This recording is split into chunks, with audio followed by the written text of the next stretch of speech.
Before the summer of 1988, the Carr family enjoyed a happy life in the small town of Alturas. They were known for their strong faith and attended church every Sunday, embodying a peaceful, trouble-free family. However, their calm life was disrupted on June 14th when 17-year-old Dwayne found a threatening letter in their mailbox. The anonymous note was alarming, warning the family to leave Florida or face serious consequences. Distressed, Dwayne quickly showed the letter to his parents. His mother, Peggy, was filled with fear, while his father, Pi, dismissed it as a prank. As summer transitioned into fall, the family's anxiety increased, peaking on October 23rd when Peggy suddenly became seriously ill. She suffered from intense nausea and severe pain, and strikingly, her hair began to fall out in large clumps. Despite her worsening condition,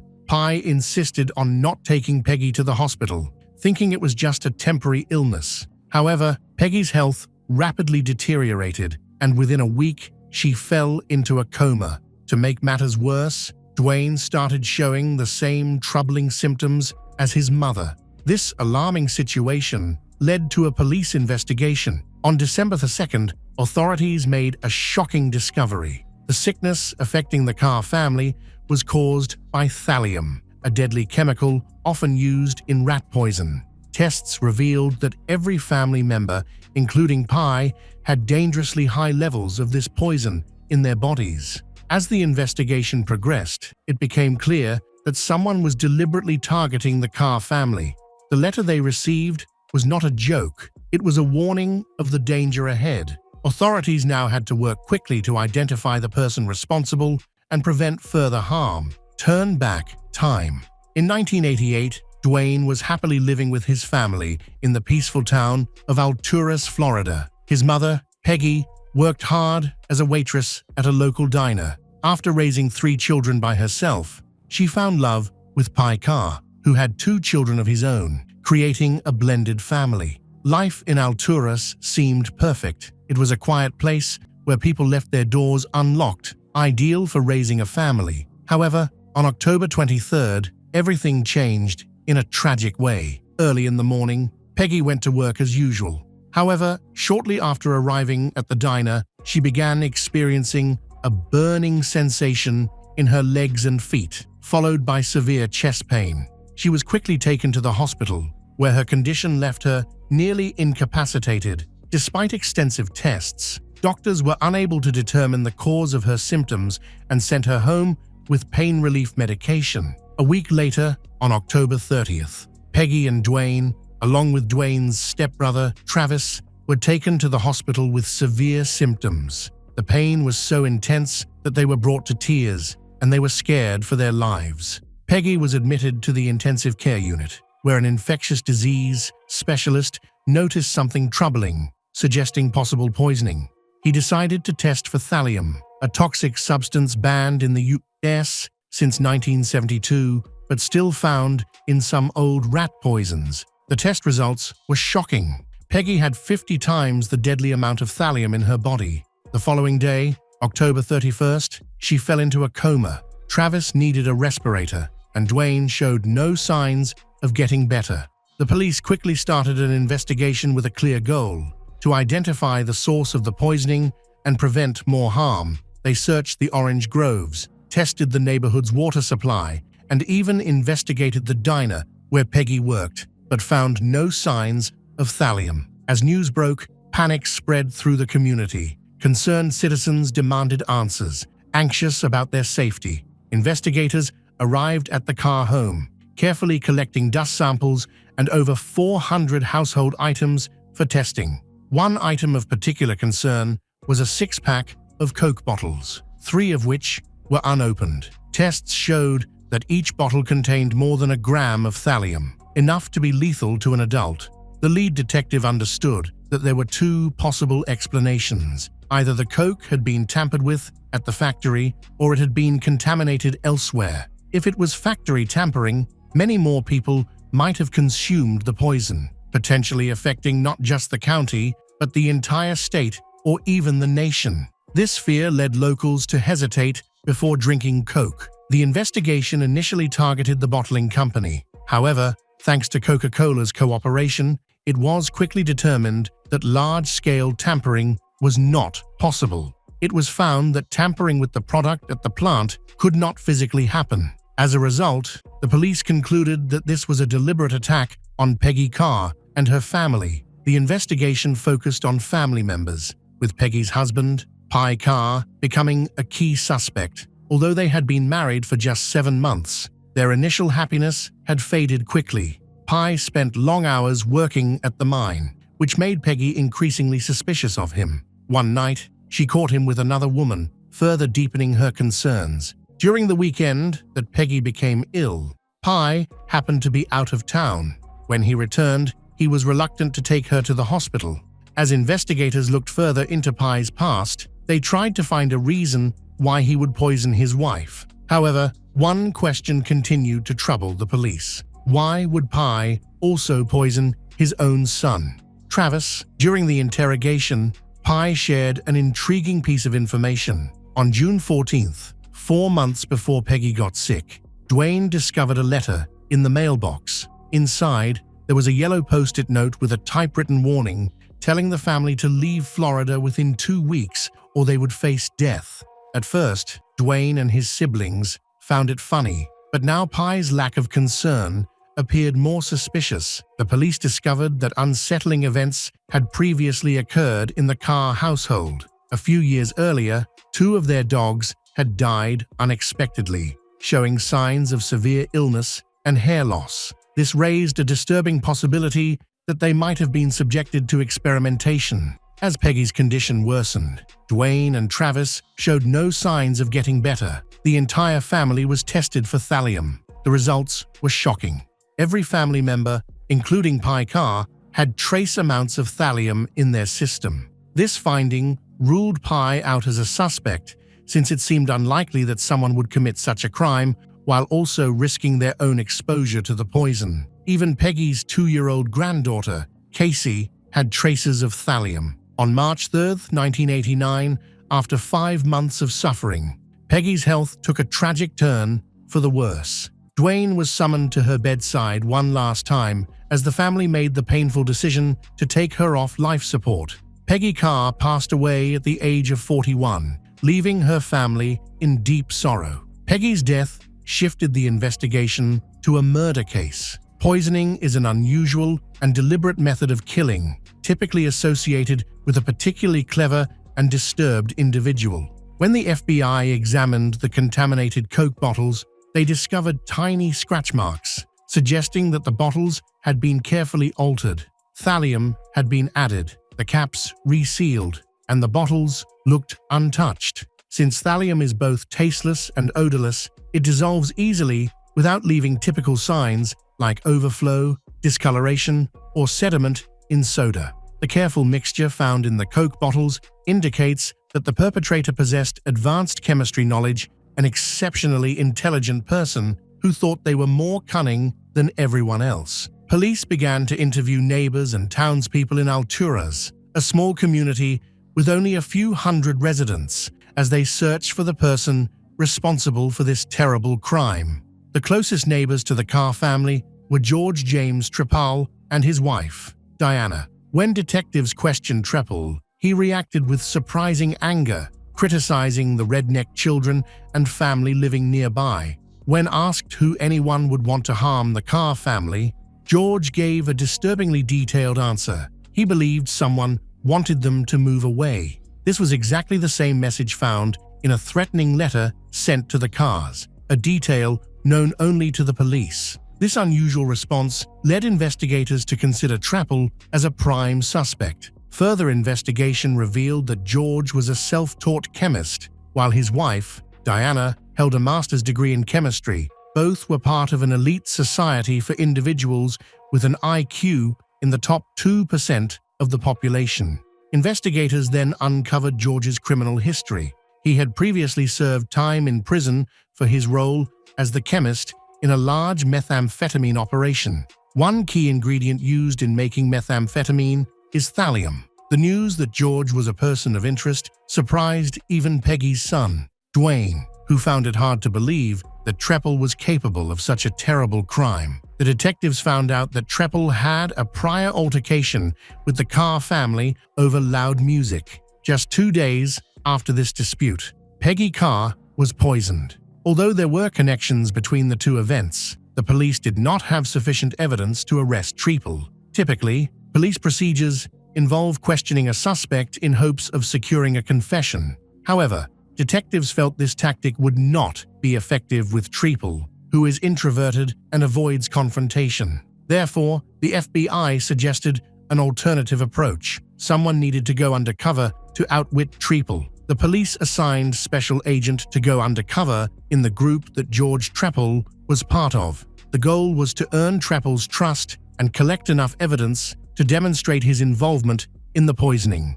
At first, it appeared that the agent would only need to work undercover for a weekend. However, she was cautioned about Treple's exceptional memory. If he saw her, he might remember her face or car. She, using a fake identity, was getting ready to attend a murder mystery event organized by George Treple and his wife, Diana. She pretended to be a woman about to divorce her abusive husband. On April 14, 1989, she arrived at the local hotel where the gathering was taking place. As she entered, she was met by George himself. Seeing him, she felt anxious that he might recognize her from previous surveillance. She took a deep breath and looked for any indication that he knew her, but Treple didn't seem to remember her. Still, she had to stay alert in her undercover role. She understood that Treple was not likely to confront someone directly. He preferred to poison his victims, leading to a slow and painful death. The agent signed up for the event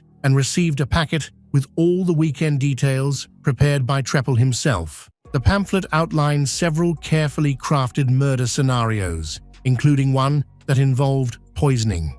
One paragraph caught her attention. It stated that when a death threat arrives, cautious individuals should discard all their food and be mindful of what they consume. This alarming similarity reminded she of the death threat the Carr family had received just before Peggy was poisoned, reinforcing her belief that they had identified the right suspect. Throughout the weekend, the agent spoke with Treple, carefully monitoring his every word, aware that any mistake could cost her life. When Treple inquired about her background, she fabricated a story about her husband, a lawyer from Houston, Texas, whom she claimed to have left. Treple revealed that he could detect lies by observing the movement of a person's neck muscles, which made she even more anxious. Before the weekend concluded, she revealed to Treple her plan to move to Florida in order to escape her husband. This confession led to an important development.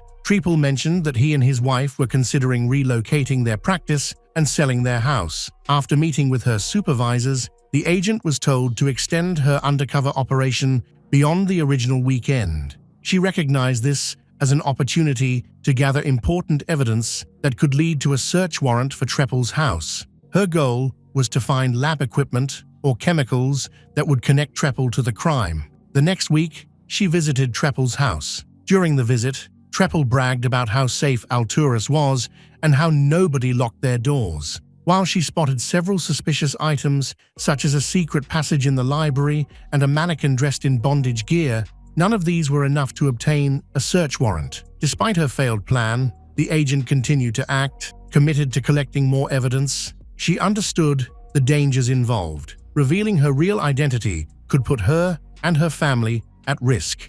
Treple, who was very clever, might resort to poisoning her if he found out she was an undercover detective. Over the next few months, she met with Treple for several lunch dates, always being watched closely. She avoided eating or drinking anything after leaving the table, cautious of Treple's potential to harm her. During these meetings, Treple progressively showed his contempt for those he deemed less intelligent, which provided she with a glimpse into his mindset. After 8 months, the agent had gathered many small pieces of evidence, but it wasn't enough to form a strong case. Her supervisors started to doubt the operation's worth and considered shutting it down. For the agent, giving up was not an option. She felt a deep responsibility to seek justice for Peggy Carr and her family, thinking about how it could have been her own loved ones who ingested the poison. In December 1989, the agent received an important call she had been anticipating. George and Diana Trepal had relocated and offered her the opportunity to move into their home. With this offer, the agent gained legal permission to enter the house without needing a warrant, allowing her to invite the county crime scene unit to conduct an investigation. Suspecting that Trepal was too intelligent to leave obvious signs of thallium, the investigation team concentrated on searching for residues in areas such as the air conditioning filter and drains. The house still contained many of Trepal's belongings, which provided plenty of chances to collect samples. In the garage, investigators found vials and chemistry bottles, hoping that one of them would test positive for thallium. While waiting for results from the FBI lab, the agent struggling to come up with new ways to engage Trepal. As time passed, she realized that by January 1990, with no updates from the lab, she needed to take matters into her own hands. She aimed to trick Trepal into incriminating himself, not knowing that he was preparing his own deception. The agent scheduled a meeting with Trepal at a picnic area behind a McDonald's, near where he lived. This important meeting was recorded. During their discussion, she gave Trepal a business card that she claimed had been left by detectives looking for him. Trepal reacted noticeably. He became very anxious and visibly unsettled as he tried to stay calm. He repeatedly invited she to visit his new house, but she declined. The atmosphere was tense, leaving one to wonder what would have happened if she had accepted his invitation. After the meeting, Trepal appeared visibly shaken and deeply impacted by the news from her. This marked a critical moment in the investigation. On April 4, 1990, the agent received an unexpected phone call. The FBI had found thallium in one of the vials taken from Trepal's garage. The vial contained thallium nitrate, the same chemical used to poison Peggy Carr and to try to kill her entire family. This discovery provided crucial evidence to bolster the case against Trepal. On April 5th, George Trepal was arrested at his new home in Seguin. Seeing him led into the county jail in an orange jumpsuit marked the conclusion of a lengthy and dangerous investigation. Even when the agent revealed her true identity, Trepal remained calm. The special agent from the county sheriff's office presented him with a warrant for handwriting samples, to which Trepal simply smiled and said, "Oh, okay." She had narrowly escaped becoming Trepal's next victim. In January 1991, George Trepal's trial began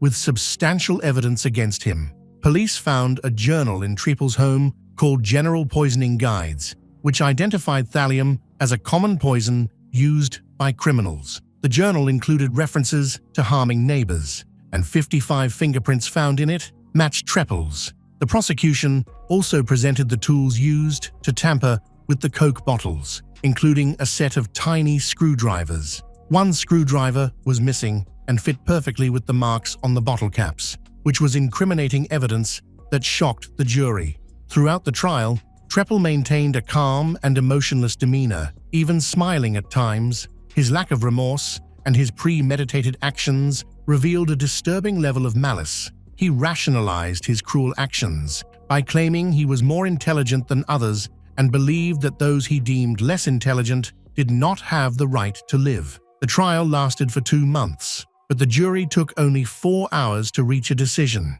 On March 6, 1991, nearly 2 years after Peggy Carr's death, George Trepal was found guilty on all charges and sentenced to death. According to the Florida Department of Corrections, inmates on death row wait an average of 12.7 years for execution. Trepal passed that milestone nearly 8 years ago.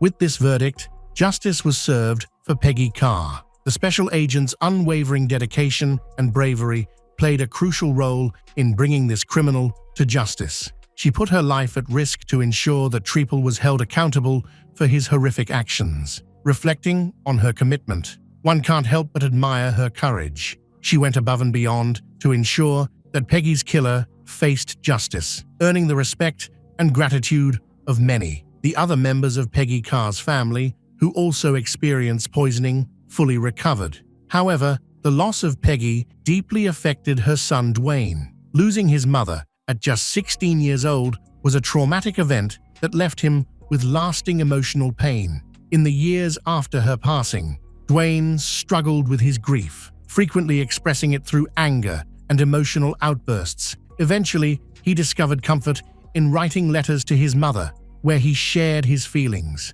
He promised to work on improving his life. Duane fulfilled his promise. Today, he is married and is the supportive father his family needs. Each day, he works hard to make his mother proud and honor her memory. Duane exemplifies the strength of the human spirit, proving that even after facing great tragedy, it is possible to live a meaningful life. Hello, crime enthusiasts. Are you ready for another chilling investigation? The case of Lisa Cecilia Harnum.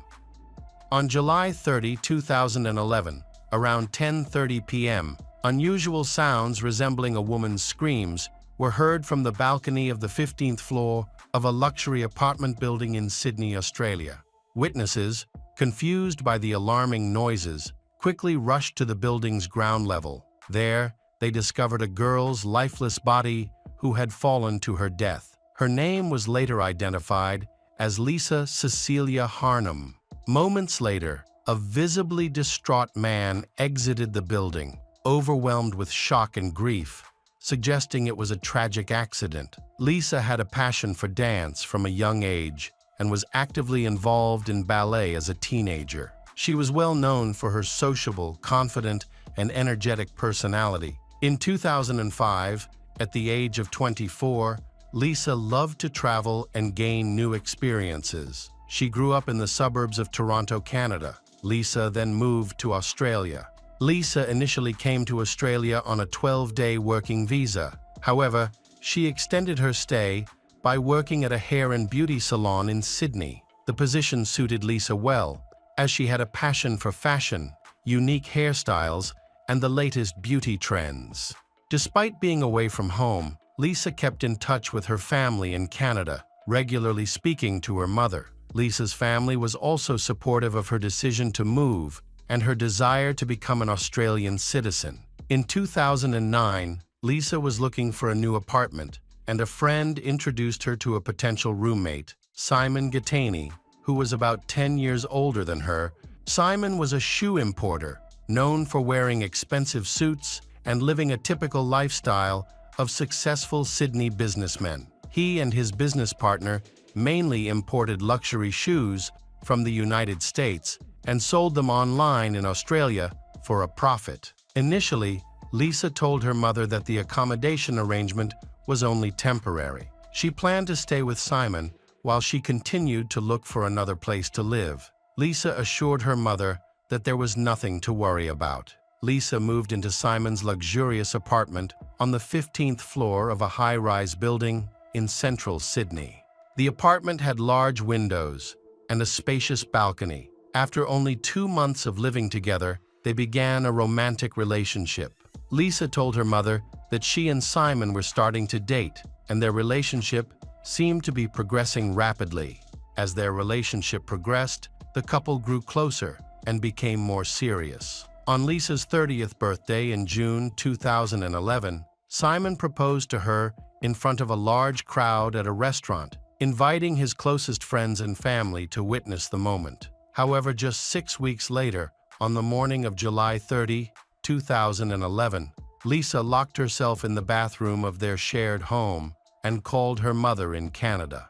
She pleaded with her mother to come to Australia and help her escape from Simon. John, her mother, agreed to take time off work to assist her daughter. Meanwhile, Lisa was nearly finished packing her suitcase. John advised her to hurry and take her bag and passport so she could leave the house quickly. On the morning of July 30, a young Japanese student was walking to Liverpool Street to catch a bus. He was waiting at the bus stop on the side of Hyde Park, across from the building where Simon and Lisa lived. While he was waiting, he heard a loud noise that caught his attention. He saw a body falling from the side of the building and a shirtless man standing on the balcony, looking down. Minutes later, Simon, dressed only in his pajamas, ran desperately out of the building toward Lisa's body. The police arrived quickly, but it was too late. Lisa had died in the fall. Her handbag was next to her, and she was fully clothed, except for one shoe, which had probably come off during the fall. In her pocket, there was a torn piece of paper. Surveillance cameras were installed outside, and at the time of Lisa's fall, there were also cameras operating in the apartment. These cameras recorded Simon, clearly distressed, as he ran out of the apartment. Simon returned to his apartment for a moment, and when he left again, the elevator arrived. Simon informed the police about how to operate the security system and cameras in the apartment, but did not mention the hard drive containing the recording from the time of the incident. By the time the police discovered the hard drive, it was gone. This footage could contain important evidence regarding the cause of Lisa's death. The only camera footage that could be obtained was from a camera pointed at the front door of Simon's apartment. The footage clearly shows Lisa trying to leave, followed by Simon pulling her back inside. This incident occurred before she fell. It is clear that a heated argument took place shortly before Lisa died. Simon also admitted that they had gotten into an argument. Neighbors reported hearing Lisa screaming and pleading for help. One neighbor said they heard a knock on the door, followed by silence. Simon explained to the police what had caused the argument. Lisa had told Simon that she had something to confess. According to Simon, they calmed down and agreed to discuss their problems in detail. Simon then went into the kitchen to make them tea. While in the kitchen, he asked Lisa again about the secret she wanted to tell. At that moment, Lisa ran out to the balcony and Simon followed her. Simon believed that Lisa was putting on a dramatic act to frighten him, which was typical of her behavior. In the past, she had done similar things, like opening the doors of a moving vehicle and threatening to jump out. On one occasion, she actually did jump out, but he was driving slowly at the time. Simon said she ran to the balcony. Unfortunately, Lisa lost her balance and fell off the balcony before she could react. Simon rushed to the edge of the balcony, trying to catch her, but it was too late. He shouted her name, and he attracted the attention of a young student standing below. At first, Simon's account seemed credible, but upon closer examination, some doubts arose about his account. Why would Lisa have carried the handbag if her intention was only to scare Simon? A key witness had observed the tragic incident that morning. Joshua, a witness, was walking in the park around 10 a.m. when he heard strange noises coming from the balcony on the 15th floor. He looked up and saw Simon standing there, shirtless, holding what appeared to be a black suitcase. Joshua watched as Simon took something out of the suitcase and threw it off the balcony. Although Joshua could not understand what Simon had thrown, he rushed over to find out what was going on. When he arrived, he saw a crowd of people trying to help a young woman. He then noticed Simon running towards the crowd. Joshua had previously seen Simon staring at Lisa's body from a distance for a long time before running down. Joshua was working as an editor for the Australian Broadcasting Corporation when he witnessed the incident. He continued to work, but when news of Lisa's death spread online, he realized he had witnessed it and contacted the police to tell them what he had seen. After investigation, the police discovered a letter that Lisa wrote to her mother. The content of the letter said that she thought she loved this man, but he controlled her life too much. In the letter, Lisa expressed that she missed her family and friends. Through the investigation, the police learned that Simon had convinced Lisa to quit her job at the beauty salon and stop attending fitness classes at the public gym. He controlled her daily life. Simon arranged for a personal trainer and set up a home gym for her. Simon even required Lisa to wear simple clothes so as not to attract attention. He asked her to tie her hair back and avoid wearing makeup. Unfortunately, the family only realized how isolated Lisa had become after her death. However, Simon saw their relationship differently. He stated that although he controlled their relationship, he believed it was filled with love and affection. The police later discovered a recording from Lisa's voice recorder just a month before her death. In this recording, Lisa was talking to Simon.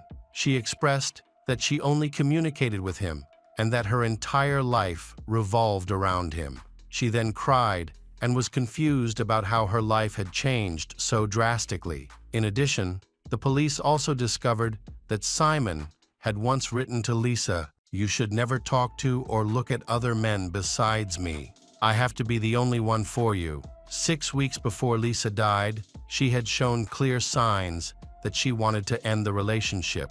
Lisa had asked her fitness trainer to hold on to some of her belongings until she could get them back. On the morning of 30 July, Lisa locked herself in the bathroom and secretly called her mother. They agreed to meet in Sydney later. John said she had never realized how closely Simon had followed Lisa. Lisa had told John, her mother, that she found it strange that Simon always seemed to know where she was, but at the time, neither she nor her mother thought much of it. Lisa suspected that Simon was monitoring all of her calls, texts, and emails. In addition, he had installed surveillance cameras in their apartment to closely monitor her every move. A note found in her pocket revealed that she only discovered the existence of these cameras at the last minute.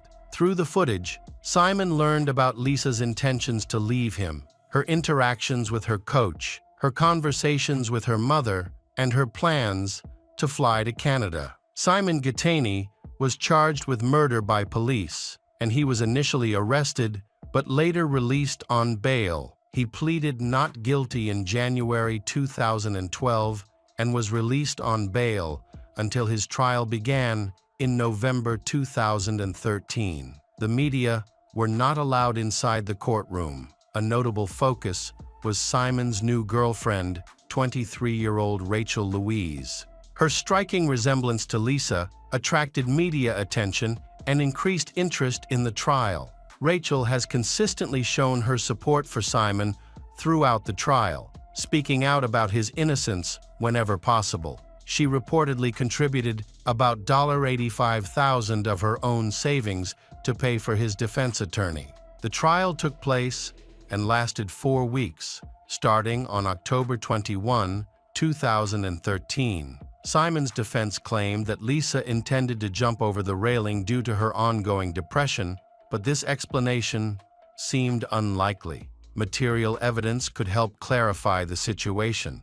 The balcony railing was 1.2 meters high, while Simon was only 1.65 meters tall, suggesting it would have been difficult for him to lift Lisa, who weighed about 50 kilograms, over the railing. Given Simon's age and build, could he have physically lifted and thrown Lisa off the balcony? Simon's brother Anthony attempted to recreate the scene to counter the prosecution's version of events. The reenactment showed that in order to throw Lisa over the railing, Simon would have needed to carry her a distance and maneuver around obstacles such as the treadmill and flower pots while struggling. This would have been nearly impossible without touching the railing. But when the police arrived, everything was intact. Surveillance camera footage from the building showed that the incident took place over the course of just a few minutes, which would not have been enough time to clean up the crime scene. According to Simon, Lisa fell from the balcony. If the couple had argued, there would likely have been evidence of a struggle on their bodies, but none was found. Neighbors reported hearing screaming in the hallway and near the apartment door for over a minute, suggesting that Lisa was unconscious or that the couple had chosen to resolve the argument amicably, although this is unlikely. The investigation found no signs of trauma other than those caused by Lisa's fall, suggesting that it was unlikely that she had been unconscious due to a head injury. It is also unclear how she would have been able to hold on to her bag if she had been unconscious. These points cast doubt on the testimony of the main witness, who claimed that Simon had deliberately killed Lisa. Joshua was the only person who witnessed the moments before Lisa fell, while the others only reported hearing some noises. Joshua, the international student closest to the incident, was facing the building when he heard a loud noise. He looked up but did not see what was causing it. Joshua described hearing loud, frantic screams. He initially thought the screams were someone arguing and throwing something from the balcony. When he looked up, he saw a shirtless man throwing what appeared to be a black sports bag or luggage from the 15th floor. In court, Joshua agreed with Simon's defense that the screams were heard shortly after he saw the man on the balcony. Joshua explained that this all happened in fractions of a second. When asked if his testimony could be inaccurate due to his distance from the crime scene and the timing, he acknowledged that it could be. The evidence suggests Simon is innocent, as it would be impossible to commit such an act in just a few minutes without leaving a mess. However, during the investigation, police uncovered Simon's past. He was first arrested for assault as a teenager in 1991 after a confrontation with his ex-girlfriend's employer. Simon allegedly harassed her at her workplace in a Sydney shopping center. Her employer decided to defend her, but after the fight, Simon brought a dozen friends with him and they attacked his ex-girlfriend's employer. Simon was later caught in a car with stolen goods when police arrived at his home after he failed to attend a scheduled court hearing. He attacked 2 police officers at the age of 20 and was charged with assaulting a police officer after biting off the officer's earlobe. Simon served 2 years in prison. However, he did not serve his full sentence and was released on bail. In the following years, he was arrested for supplying drugs and convicted in New South Wales, receiving a 3-year prison sentence. By the time Lisa had unwittingly moved in with him, Simon had started a women's footwear import business operating through a website, appearing to be a legitimate and successful businessman. The final trial lasted several hours before the judge delivered his verdict.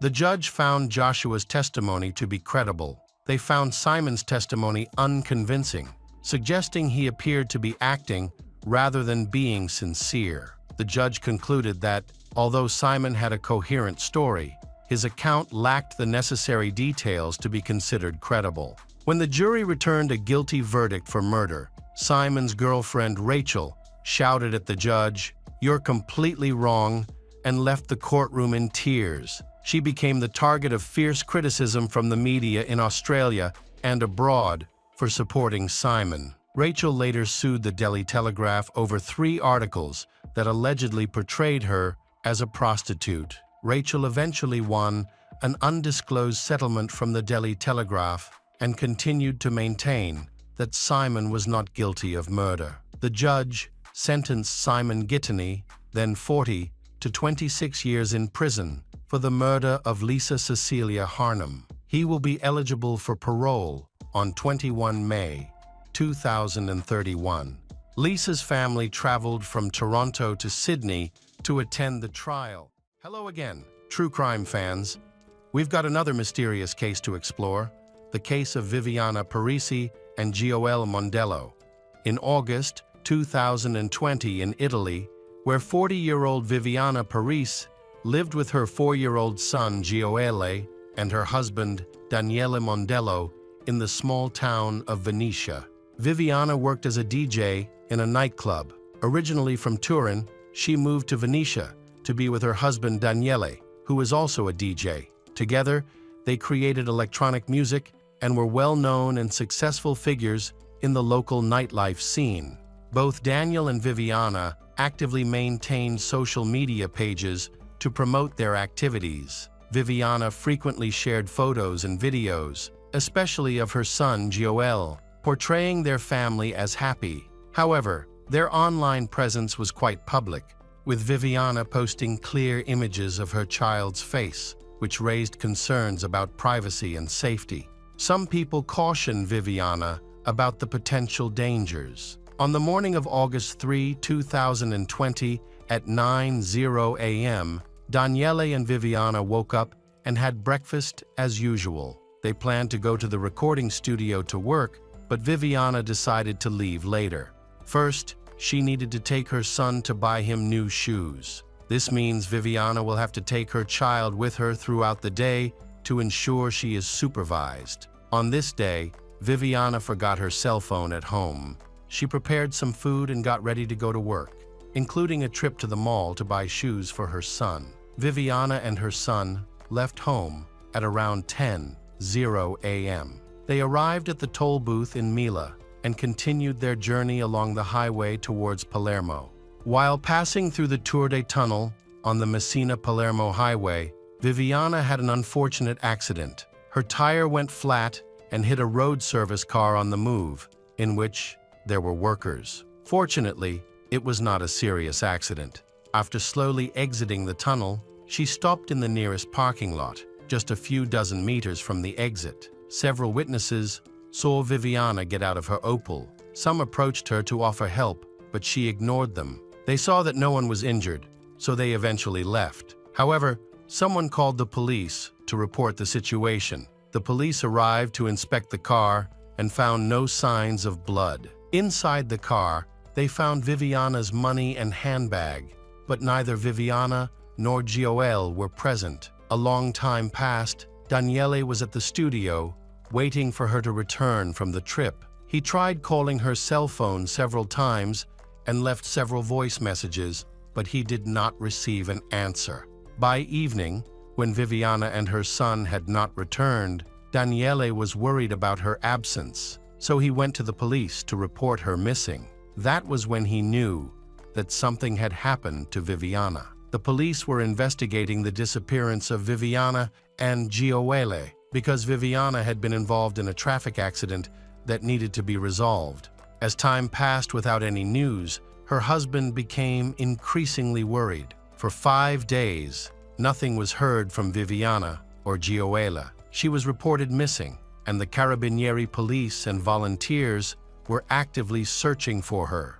Several teams searched the area around the parking lot where Viviana had left her car. On August 8, specially trained dogs joined the search. At around 3:00 p.m., they discovered Viviana Paris's body, located a kilometer from her abandoned car. She was found hidden in a bush at the foot of the observatory. At the time, drones were used to search, but the bodies were so well hidden that they could not be seen from the air. Only sniffer dogs can detect the smell of a decomposing body. Daniele received the news that devastated him. While Gioele was still missing, Viviana's body was sent for forensic analysis. Unfortunately, the condition of the body was very poor. The body showed multiple injuries. Observers noted obvious bite marks and pieces of flesh attached. A forensic expert pointed out that such injuries could have been caused by wild animals after her death. Viviana suffered multiple fractures, which are common in falls from great heights. She was found at the bottom of a 16-foot-high cliff. In order to gather more information and clarify the situation, the police began investigating Viviana's personal life. During the investigation, they began to suspect that her husband, Daniele, was involved in the incident. However, Viviana's friends and family had only positive things to say about him. Daniele admitted that Viviana had been depressed. She was even hospitalized for a short time, but was discharged shortly after. As a result, she experienced mood swings. Her relatives confirmed her difficulties, but noted that by August, she had shown significant improvement. However, it was difficult for them to fully understand her situation because they lived far away and had never met her in person until now. There is no information about the investigation into whether Viviana may have killed Gioele and then chosen to end her life by jumping off a cliff. Unfortunately, the search efforts were unsuccessful. Even with the help of sniffer dogs and drones, Gioele's body was never found.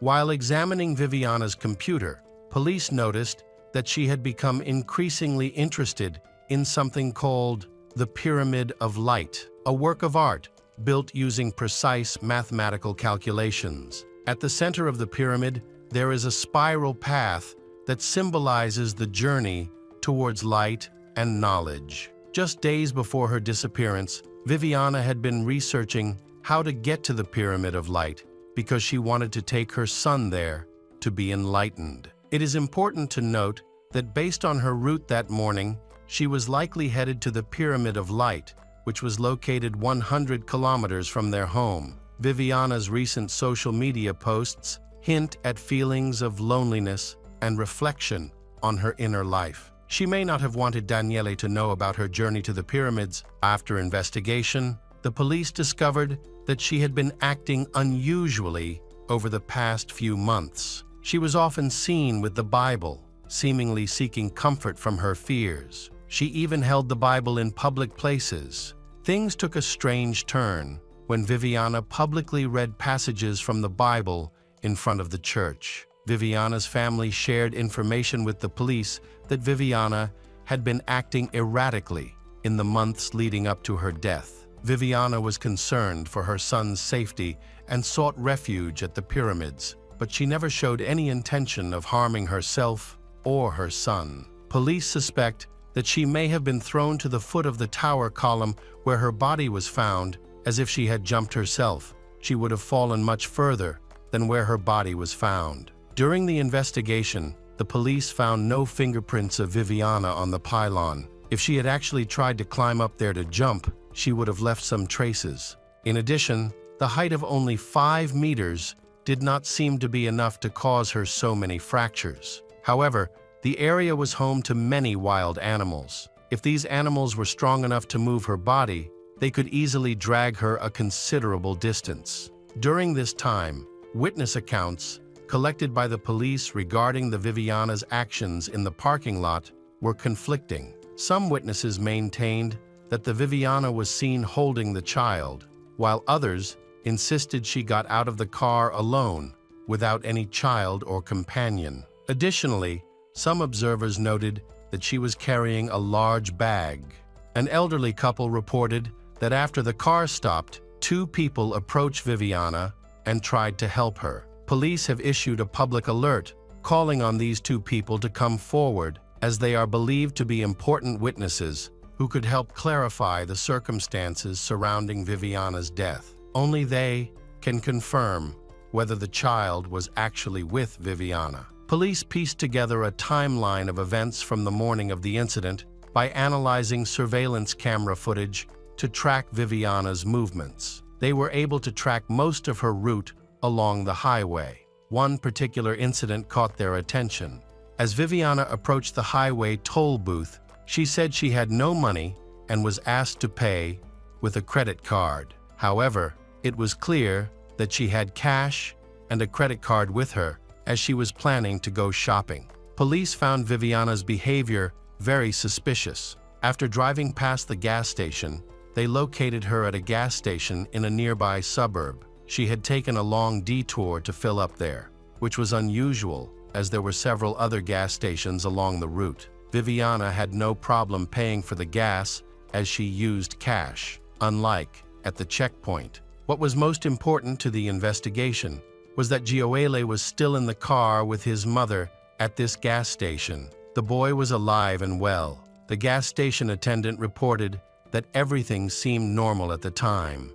Just 10 minutes later, an accident occurred in the tunnel. Police believe Gioele may have died in the accident. When Viviana stopped and realized she could no longer help the boy, she may have made the tragic decision to end her own life.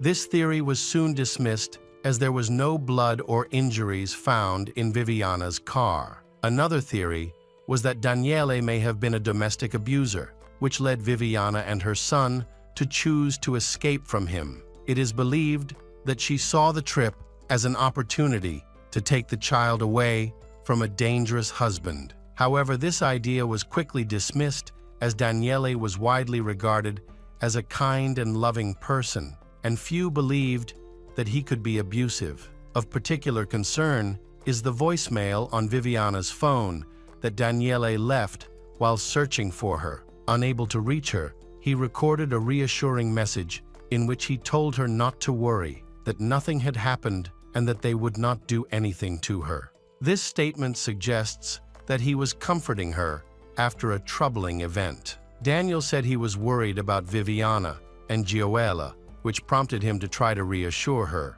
However, Viviana had left her phone at home, so she could not contact him to explain the situation.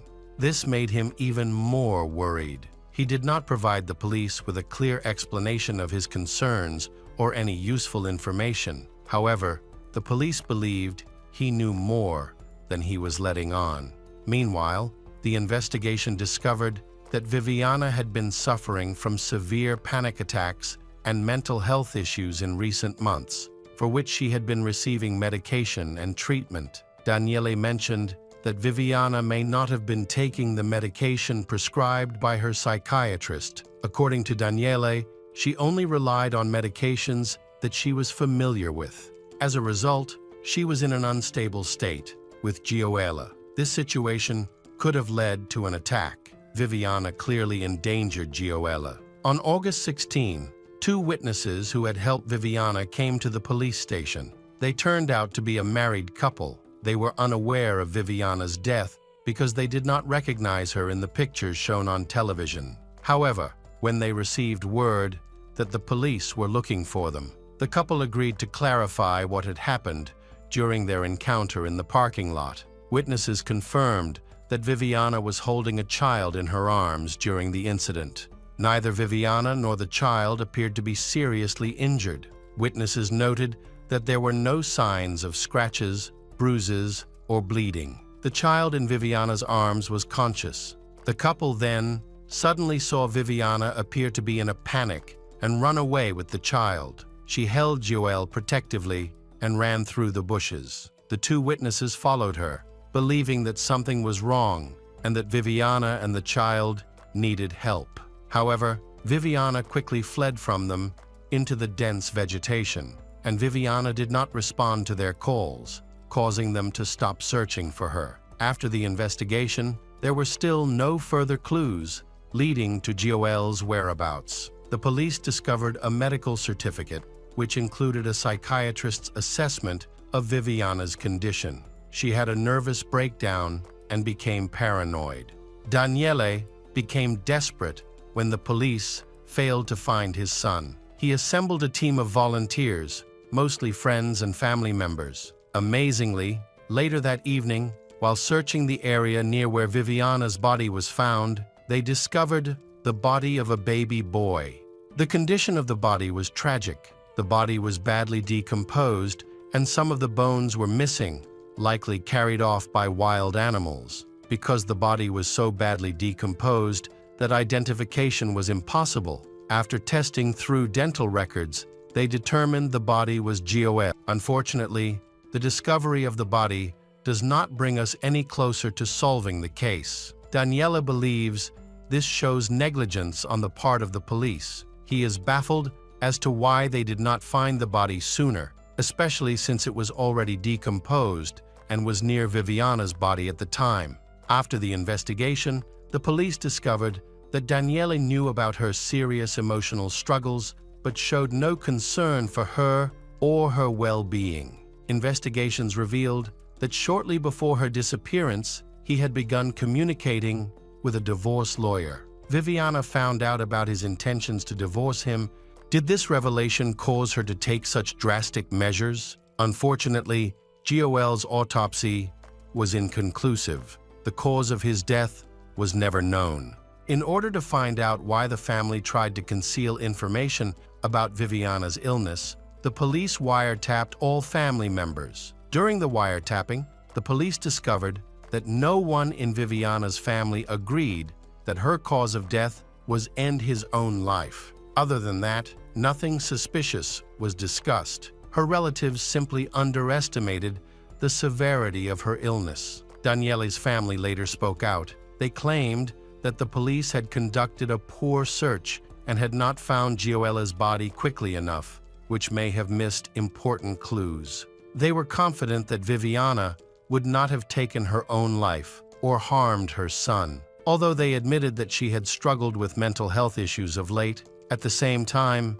Viviana's family claimed that someone was chasing her and that she was eventually caught in a remote area where both she and her child were killed. However, that no witnesses reported seeing anyone chasing her. They also noted that Viviana had the opportunity to ask passers-by for help but chose to run away. Despite the family's objections, the investigation decided to close the case. Viviana's family publicly disagreed with the decision, but their request was ignored. Viviana Parisi and Gioella case confirmed as a murder-suicide by scientific police. Hi everyone, thanks for returning. Let's unravel another horrible case. The case of Jack and Jennifer Edwards. John Edwards was born on July 12, 1950 in Broken Hill, Australia. He faced difficult challenges in his childhood due to his alcoholic parents. At the age of 17, he stole his mother's car and ran away. Leaving a short goodbye note, his family could not take him back, and he chose to cut off most of his ties with them. John began working to support himself, trying out various jobs until he was attracted by an opportunity with the Australian Department of Defence. In June, he joined the army until 2005. John has been married to 5 women, resulting in 8 children. For privacy reasons, the names of most of these women are not disclosed. His first relationship began when he was 18 in the 1960s, and they married. This marriage produced 2 children, a son and a daughter. John's first wife described him as controlling. He would restrict her spending money and occasionally come home late without notice. But overall, she was happy with their life. However, after a vacation in the United States with their children, the wife then noticed that John was frequently texting another woman he met in Boston. Unable to forgive him for his infidelity, she decided to end their relationship. John stayed in the United States with his mistress and wanted to keep the children, but his ex-wife took them with her that year. He married the Boston woman, but their marriage quickly ended. Due to his aggressive behavior, John returned home alone and tried to reconnect with his first wife. He often visited his children on weekends. Over time, his son and daughter became afraid of his outbursts. His relationship with his ex-wife also began to deteriorate. John's behavior became increasingly out of control, and eventually his children lost interest in seeing him because of his violent nature. However, John insisted that his ex-wife was the root of the problem. He believed that she was the one who caused the discord between him and his children. He then became increasingly angry and made threatening phone calls to her. He blamed everyone for the problems he faced in his life. John's behavior toward his children did not improve. His son and daughter were terrified of him and tried to avoid any interaction. Despite his fear, John insisted on visiting them. In 1977, he began a new relationship and soon moved in with his girlfriend. They had a daughter 2 years later. In 1984, they married and had a son. But things continued to deteriorate. During this time, John's treatment of his third wife became increasingly abusive. She was pregnant, but John's violent behavior caused her to lose the baby. John's rages became increasingly frightening. He assaulted his third wife, threw objects at her, and even threatened to set her on fire while she slept. By the end of the year, the situation had become so unbearable that she decided to leave him, but was too afraid to speak out. Fearing for her life, she had prepared in advance and gathered the children together, waiting for him to go to the bathroom. She saw this as the perfect opportunity to escape with the children. The woman climbed over the fence with the children and with the help of neighbors. She contacted the police. John was subsequently arrested. John's third wife and children then sought refuge in the city. Thinking they would be safe, all of John's children described their father's cruelty, aggressive outbursts, and emotional manipulation. Unfortunately, their concerns were ignored by social services. John had 2 daughters and 2 sons by 2 different women, and he was involved in custody disputes with both. Despite numerous reports from his ex-wives of his violent behavior and the children's reluctance to see him, he continued to seek permission to see them. The children were required to spend 3 nights a week with John. Despite their apparent unwillingness, social services did not intervene. The mothers reported receiving threats and fearing for their children's safety. Family members confirmed that John had been acting inappropriately and aggressively. But the legal system ignored this evidence. In December, a warrant was issued for John's arrest after he took his daughter home from school without permission and held her for several days. A similar incident had occurred with his son, but police believed the father had done nothing wrong. They thought he was just trying to bond with his children. Eventually, John's first wife was able to completely cut off contact with him. By then, their daughter was old enough to choose whether or not to continue contact with her father. Unsurprisingly, she decided to cut off all ties and ignored all attempts to contact him after receiving the restraining order. The family felt relieved, however. The third ex-wife continued to face pressure from John and had no way to protect herself. Meanwhile, John continued to try to build his own life. He began dating a woman in the 90s, and she eventually had a son with him. By that time, their relationship had ended. John began to stalk her, insisting that he wanted to maintain a relationship with their child. Eventually, the young woman came under his influence again and continued to keep in close contact with him. John promised to change, but this was typical behavior of a manipulator. At this point, he became increasingly cruel and aggressive, and the new woman quickly realized her mistake. She moved in with John and then moved out. Living with him was extremely stressful. She lost a lot of weight and was on the verge of a nervous breakdown. However, she eventually found the strength to leave with her child. She turned to the police for protection, and with the help of various organizations, she found a home where she could hide from John. Later, he discovered her address and repeatedly showed up.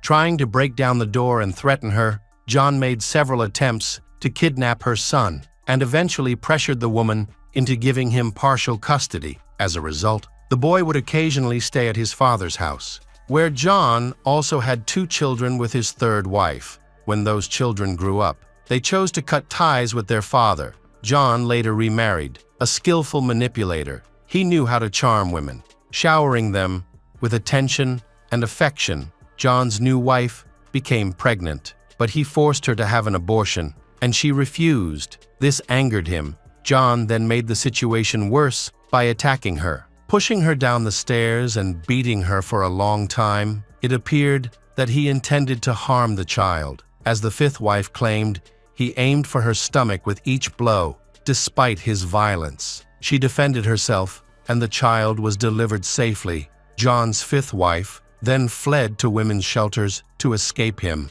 However, he found her and arranged meetings while constantly threatening her and demanding her to return to protect her child. She sought a divorce and sole custody of the child, which she was granted in September 2000. Tragically, in 2008, his 5th wife was diagnosed with a terminal illness and died in September, leaving John with custody of their 8-year-old son. By that time, John had 6 children with 4 different women, each of whom he had negatively impacted. In October 2000, John met 19-year-old Olga from Russia on a dating website. Charming and polite, John showered her with compliments and described his homeland as a wonderful place. Their romance began, and Olga flew to Australia at John's invitation to be with him. She moved in with him in August 2001,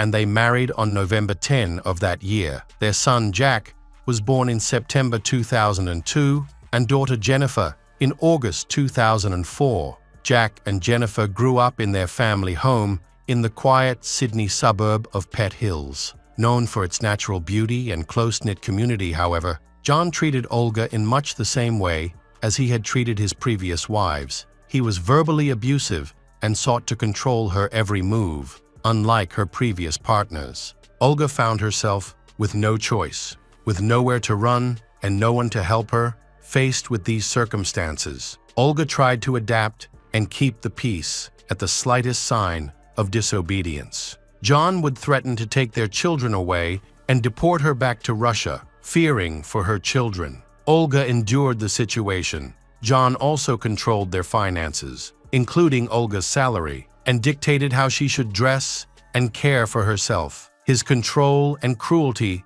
created an environment in which she felt extremely miserable. Jack was a kind, adventurous, and active young man who loved sports and video games. He was also very friendly and got along well with everyone around him. His younger sister, Jennifer, was quieter and calmer than him. She enjoyed spending hours reading, loved animals, and loved skateboarding. As she grew up, she had a dog and a pet rabbit. She spent a lot of time playing with her pets, driven by her love of animals. She dreamed of becoming a veterinarian, a goal she often shared with her classmates and family. When Jack was about 10 years old, John began abusing him. John treated Jack the same way he had treated his wife. Jack reacted and disobeyed his father. In response, John resorted to cruel methods to inflict pain on Jack without leaving visible marks, such as breaking his fingers with heavy objects. This bullying continued for years, leaving the boy in constant fear. He often tried to call the police for help, but his mother prevented him from doing so each time, fearing that she might lose him. To cope, Jack began sleeping with a baseball bat in his room, only feeling safe when it was hidden under his pillow. During this time, Jennifer, who also witnessed the abuse, began sleeping with a knife under her pillow in 2015. During this time, the family's trip to Paris turned chaotic when a serious fight broke out between Jack and his father, John. Jack ran out of the hotel, but John chased him down the street,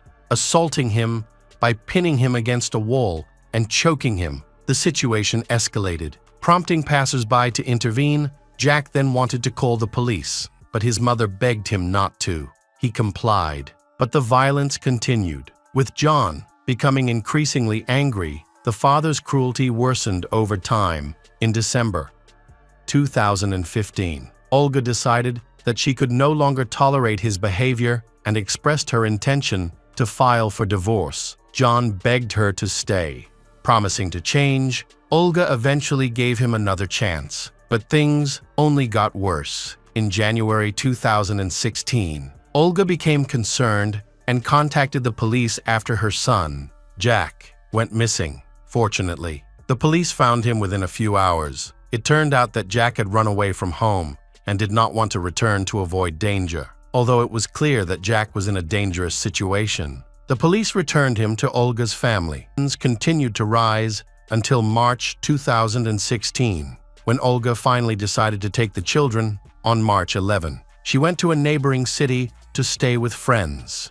during which time she learned about John's stalking of her and his ex-wives. Fearing for her safety, she asked her friends not to reveal her whereabouts. However, despite these precautions, a friend accidentally led John to the house where Olga and the children were hiding. In April 2016, a trial began for Olga and John. Olga, along with the children, sought a protection order against John to ensure their safety. In response, John stated in court that the children were in danger of being cared for by their mother without him. During this time, he also consulted a psychiatrist who diagnosed him with anxiety and depression. However, the psychotherapist noted that John was generally doing well. John used this situation to prove that he was actively working on his problems. The court ruled that John must be informed about the whereabouts of his son and daughter.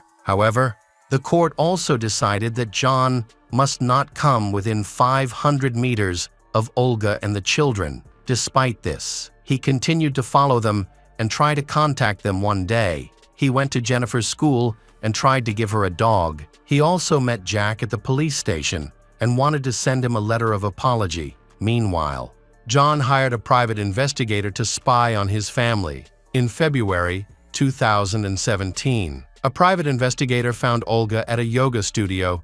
John later confessed to the police that he regularly went to the studio to work out. The staff noticed his strange behavior and believed that he was there primarily to stalk women.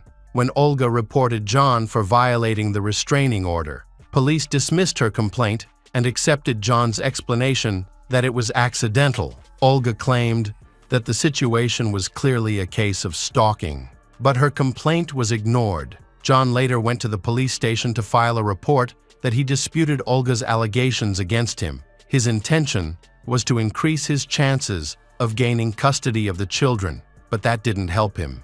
In February 2018, the court granted Olga sole custody of the children, and they were not required to have contact with their father. Olga and the children were relieved to believe that they had finally secured their safety. However, the real struggle was just beginning. On June 25, 2018, John Edwards rented a car and began stalking Olga and the children. He visited a computer expert and deleted all the data from his hard drive and browser. On the 4th of July, he took the weapon out of his locker at 4:45 p.m. Jennifer got off the school bus and sent a text message, not realizing that John was following her around 5 p.m. Jennifer's neighbor heard several loud bangs and ran to the porch, where he saw John leaving the house. The neighbor tried to ask John what had happened, but John quietly got into his car and drove away, realizing the danger. The neighbor knocked on the door, but received no response. The neighbor then quickly called the police and reported the situation. When the police arrived and entered the house, they found Jennifer and her uncle Jack under the computer desk in Jack's room. Both without any signs of life. They had been killed. Possibly while trying to escape the attacker, Jack was found lying on top of Jennifer, bravely shielding and protecting his sister. Olga returned home. Confused about what had just happened, police cars surrounded her house, and a helicopter hovered overhead. She learned that her son and daughter were dead, and that her ex-husband was wanted by the police. Olga immediately suspected that John was the only person capable of committing such a crime. The police decided to put Olga's house under surveillance, fearing that she might be the next target. However, he never showed up. The next morning, at around 6 a.m., the police arrived at John's house. They discovered that after the tragic incident involving the children, John, 67, returned home and took his own life. A neighbor reported that at around 6 p.m. the previous day, while walking his dog, he heard a loud bang coming from John's house. The neighbor then took his dog home, but later returned to investigate. The neighbor noticed a broken window, but was unable to enter the house. The police discovered a crumpled piece of paper in John's pocket that contained Jennifer's daily bus schedule to and from school. In the garage, they found a toolbox filled with shredded documents, burned papers, a broken tablet, and a broken cell phone. They also recovered 2 handguns from the house, which were confirmed through analysis to be the weapons used in the murders of Jack and Jennifer. The investigation revealed that the motive for the murders was related to a custody dispute. At this point, all of John's older children had stopped contacting him, and all of his ex-wives had filed restraining orders against him. John, feeling that he had lost everything, he decided to kill his children. This was not a spur-of-the-moment decision. He had meticulously planned this crime. First, he bought the weapons to commit the crime. Then, he mapped out the children's daily routine, the school bus schedule, and his wife's working hours. John also made numerous online searches related to his plan. He deleted his browsing history and destroyed all notes to hide his tracks. But some information was still recovered. The tragic events did not stop there. Olga was deeply saddened and could not bear the loss of her children, seeing Olga in pain. Her mother came from Russia to support her. She took care of Olga and encouraged her mentally, hoping to help her heal. However, after a while, the mother had to return home. 4 months later, against her mother's advice, Olga decided to stay in Australia. Tragically, just 5 months after her 2 children were murdered, Olga also passed away. For a long time, Olga lived in the house where John had murdered their son and daughter, often sleeping in her son's bed. It was in this house that a neighbor found Olga's body. The heartbreaking story of Olga and her children captured the public's attention.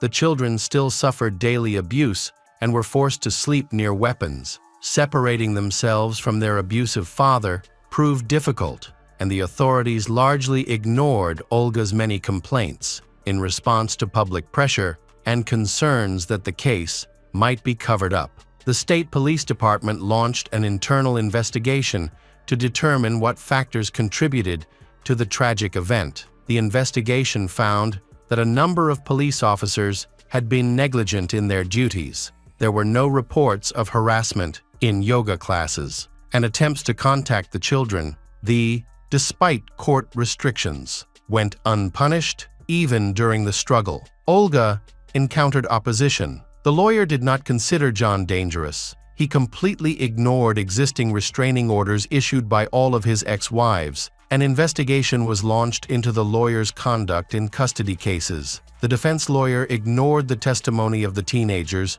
who reported that John had repeatedly emotionally abused them. He claimed that he did not find their testimony credible because they were too young. This negligence allowed John to continue his harmful behavior unchecked. The situations involving Olga, Jack, and Jennifer have highlighted weaknesses in the Australian system and prompted a re-evaluation of social protection and guardianship policies around the world. Efforts to modernize the system have begun, with the aim of improving the response to domestic violence. The lack of oversight from social services and the police allowed John not only to take the lives of his 2 children, but also to escape the consequences of his actions. John Edwards will always be remembered as a murderer who did not have the courage to face the consequences of his actions. Hello friends, welcome to our channel. Today, we're going to take a look at another horrible case with you.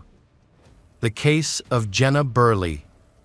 Jenna Burley was born on November 4, 1994 in Harrisburg, Pennsylvania, the state capital. Her parents, who had a strong marriage, met while studying at the University of Pennsylvania and have been together ever since. Jenna grew up in a loving environment from a large Catholic family. She loves animals and has a strong desire to help not only her younger siblings, but also others in need, which has motivated her to participate in various volunteer activities. Jenna is a kind, cheerful, and sociable girl. In August 2013, Jenna graduated from high school and chose to attend college in Florida. She was accepted to Temple University, where she quickly became involved in campus life. Jenna joined the women's community, fighting for girls' rights. For her, this was an exciting new chapter in her life. She maintained a close relationship with her family and visited them regularly during winter holidays. Enjoying skiing in her hometown, however, at the age of 19, she had a serious accident while skiing and broke her leg. The injury required surgery to install a pin and a brace. After several surgeries, Jenna tried her best to regain her mobility, but the recovery process was difficult. Eventually, Jenna decided to return to school. Complications arose that required her to be hospitalized. This was a difficult time for Jenna, as the previously active and energetic girl lost the ability to move on her own and was confined to a wheelchair. During this time, she became closer to her friends and family. She also started writing her own blog.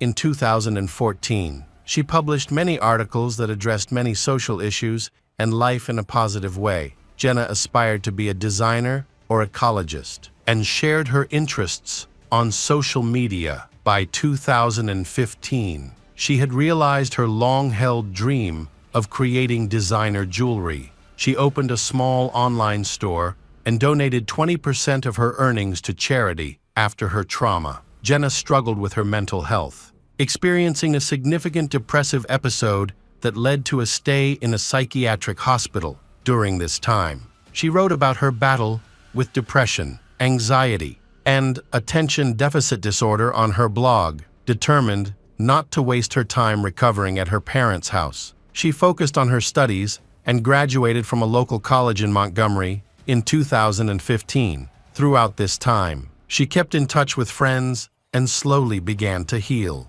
In the fall of 2017, Jenna returned to Temple University to study film and communications, a field she had previously dropped out of due to trauma. However, she transferred to the Philadelphia campus, a city known for its high crime rate. The only safe places were student dorms, and walking around the city after dark was dangerous. Despite the dangers, students often ignored curfews and enjoyed their free time like normal young people.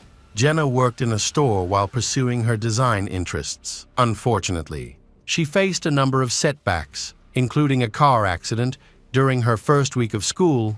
Fortunately, she suffered only minor injuries and did not require surgery. Her father came to help her with the car after the accident, which occurred on August 30, 2017. The next day, Jenna had some early morning classes, so she decided to stay in school. That Wednesday, her roommate, Davis Train, was throwing a birthday party for a friend. The party coincided with Wild Wednesday, a college tradition that the university community celebrates every week on Wednesdays. Students usually gather at local bars after class to enjoy the evening. Since Jenna's father was visiting, he spent the evening at a restaurant with her before taking her to the party with her friends. It was Jenna's first Wild Wednesday, and she was excited to be a part of it. Jenna spent the evening with several classmates and went to several bars with them. The last place Jenna was seen that night was a sports bar, just a block away from the college campus. The small bar was packed with students. She was there with friends, including Davis. He left around midnight, but had planned to meet Jenna after she finished partying. However, she never showed up. Around 1 in the morning, as the bar was about to close, the group of drunk students began to disperse after returning home. Davis fell asleep while waiting for Jenna to call. When he woke up in the middle of the night and realized Jenna wasn't home, he began to worry. He rushed to his phone and saw several messages from Jenna, including one asking for help, which scared him. He quickly responded, but his message remained unread. Jenna did not return his calls, and since the bar was closed, he thought she might have returned to campus in a taxi. However, Jenna was still missing. He tried calling other students who had been with her that night, but most were either asleep or unaware of what had happened. From the comments of his friends, Davis realized that Jenna was in danger on the streets of Philadelphia. Concerned, he decided to contact Jenna's parents. They understood the seriousness of the situation. Jenna's father began searching for her throughout the night, but unfortunately, his efforts were in vain. Around 9 a.m., the father went to the university's campus security services to ask for help in finding his daughter, Jenna, who had just started her first semester. Unfortunately, the staff was hesitant to take his concerns seriously. They were used to students going missing after a night of partying almost every week, and most of them returned home after sleeping at friends' houses. Concerned parents were advised to wait at least a day, hoping that their daughter would return on her own. Those 24 hours were a long time for Jenna's family. The father hoped that Jenna would come home, or at least call. But his phone remained silent. The next day, he contacted university security again. Officers finally responded to his report, worried. They first reviewed the recordings from the campus surveillance cameras. They discovered that Jenna had not returned to her dorm that night. Officers began interviewing friends and acquaintances of Jenna's who had been with her at the bar. Through these conversations, they learned what she had been wearing on the night of her disappearance. It was clear that Jenna had disappeared off campus, in an area not covered by university security. As a result, the police were brought in to assist in the case. They worked together to investigate the circumstances surrounding Jenna's disappearance. A text message Jenna sent to Davis was alarming. It said she needed help, but did not provide any specific details. The police quickly realized the seriousness of the situation and that they needed to act quickly. They began tracking the geolocation data of Jenna's cell phone. The last time it was active was at a bar around 2 a.m. When Jenna sent a text message to Davis, the police went to the bar to talk to the bartender. An employee recognized Jenna from a photo the police showed him. He reported that she had been sitting at a table until closing time after her friends left. She spent most of the time alone. Looking upset, it seemed like she was waiting for someone or hoping for a response to her text. As she kept checking her phone, unfortunately, it seemed she didn't get any messages. At around 1:30 a.m., a muscular stranger approached her, whispered something in her ear, and sat down at her desk. They drank and began talking. At 2 a.m., the bar closed, the stranger left, and Jenna followed him. The man had probably offered to help her, to give her a ride to school. Jenna probably felt like she had no choice but to accept. The bartender noticed that they were both quite drunk, but neither of them were aggressive or tried to force her to do anything. The bar's surveillance footage corroborated the bartender's story. The police spoke to other employees, and one bartender recognized the man as a regular named Joshua Huppaters. He even had Joshua's phone number. With this information, the police quickly called Joshua, who was likely the last person Jenna had contact with. However, he did not answer, so they left him a voicemail about the situation. The police wanted to speak to him directly, as he could provide important information about Jenna's whereabouts and was an important witness to the investigation. The police began searching for him to ask questions, checking all nearby hospitals and locations where Jenna might be, but she was nowhere to be found. Joshua eventually called the police back after receiving their voicemail. He apologized, explaining that he had slept most of the day after a night at the bar. He claimed that he had had too much to drink. He also did not remember whether he had been drinking alone or buying drinks for others. He did not remember who he spent time with that night. When questioned about Jenna, Joshua claimed that he did not know with Jenna. He tried to convince the police that he did not know who they were referring to. The bartender later confirmed that Joshua was not drunk enough to forget what happened in the bar. Although they had consumed quite a bit of alcohol, they were still on their feet and able to move around, making amnesia unlikely. Joshua buying drinks for Jenna suggests that he may have had an interest in her. Police discovered that he lived just a few minutes' walk from the bar. Police easily located the room he was renting, but had difficulty when Joshua would not open the door. They contacted the apartment owner, who quickly assisted the police by using her key to let them into the room Joshua was staying in. Upon entering the room, the police found Joshua's room to be quite messy, filled with all kinds of papers and documents. During the search, they found a pair of men's shoes with a drop of blood on the heel, along with a roll of toilet paper with a dark red stain that resembled blood. However, the police needed a search warrant to collect evidence for further investigation, so they had to leave the apartment and go to the police station to get the necessary warrant. Meanwhile, Joshua again did not answer the phone because the police lacked concrete evidence against him. Obtaining a warrant could take some time. Police began to suspect Joshua as the prime suspect in the case. During further investigation, police learned that Joshua was 29 years old and born on February 27, 1980. Joshua's father had been murdered in the Philadelphia suburbs, and the case remained unsolved given the circumstances. Joshua may have developed mental health issues.